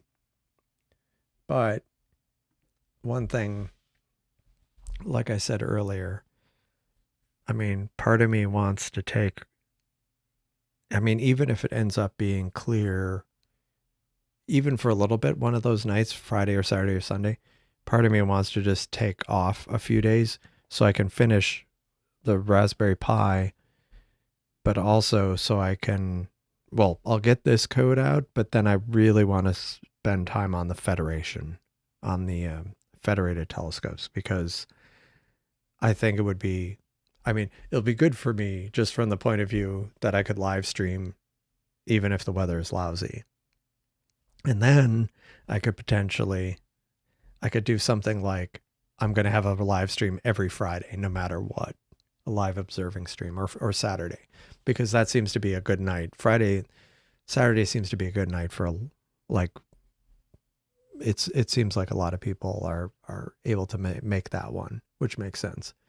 And so I was thinking, but I also want to use it because I think it would be useful for other people. There's things we've talked about doing, like pooling a bunch of telescopes. Um, yeah, so yes, I want to work on that, and I will work on that this weekend. So yeah, but yeah, so Chris, when you look at this, if in the Seestar LP software, it actually has Astrospheric embedded in it, and it also has these other websites that also have uh, different ways of visualizing kind of the upcoming skies. So yeah,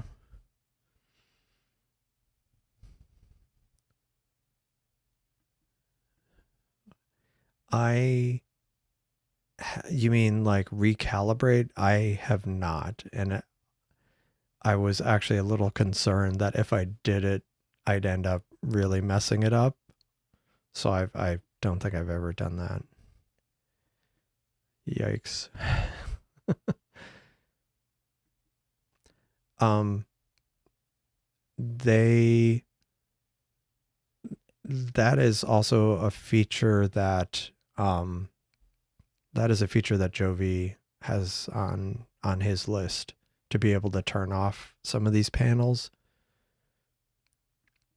Um, because yeah, I wasn't even thinking that it wouldn't work for some people, but yeah, he there was kind of a discussion about the best way to kind of where the data should be stored for those kind of settings, but like I know that was on his list, um, to be able to shut off some of these, or that way, like if you have a preferred one, like I always use Astrospheric, I can turn that on. Other people always use Clear Dark Sky. You can just leave that one on and turn off the rest. Um, so yeah, that's definitely something that's being planned. Actually, this thing should be done. It is done. So I think I'm going to shut that. I mean, I'm still talking, but I'm going to shut it off the other telescope for now. Um, shut it off for the night. Shut down. Okay. Yeah, I could see that. Once you recalibrate it, it could be better. What else? Okay. Clear outside is the only one that works. Yeah, like I say, that was on Jovi's list, I know. He has a proper list of things he wants to add and plans on adding. And I know that was one of them. I know personally what I've done is just commented out some of the items, but yeah, that definitely wouldn't be ideal for everybody. Yeah, I think that might be it for me tonight. Like I say, I plan on, thanks everybody for joining. I very much appreciate it, as always. I do plan on getting this code cleaned up, the live view changes I've made, and getting that out there tomorrow. Fingers crossed. I'll get most of it out there. Even if there's some stuff I don't get, I'll keep that aside, but I'll get the bulk of it out there. And then I want to have a think about the Federation and how we can do remote telescopes reliably. Oh yeah, and as Seiko point, thank you for reminding me. On your if you haven't already liked and subscribed, please do so before you leave for the night or day, and I do appreciate it. Yeah, thanks for Turf for showing up, for being here. Thank you. Thanks, Chris. Thanks, Joe V. I'm looking forward to some of the new functionality. Although I won't be able to test it for a few days, some of it.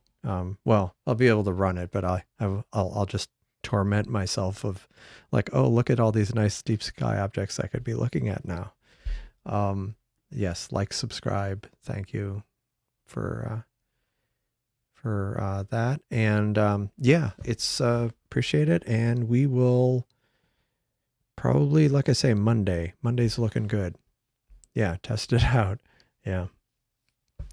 Yeah, definitely. The like I say, I want to spend some time this weekend to really think about the Federation and remote telescopes, because I think that's going to be like the next frontier.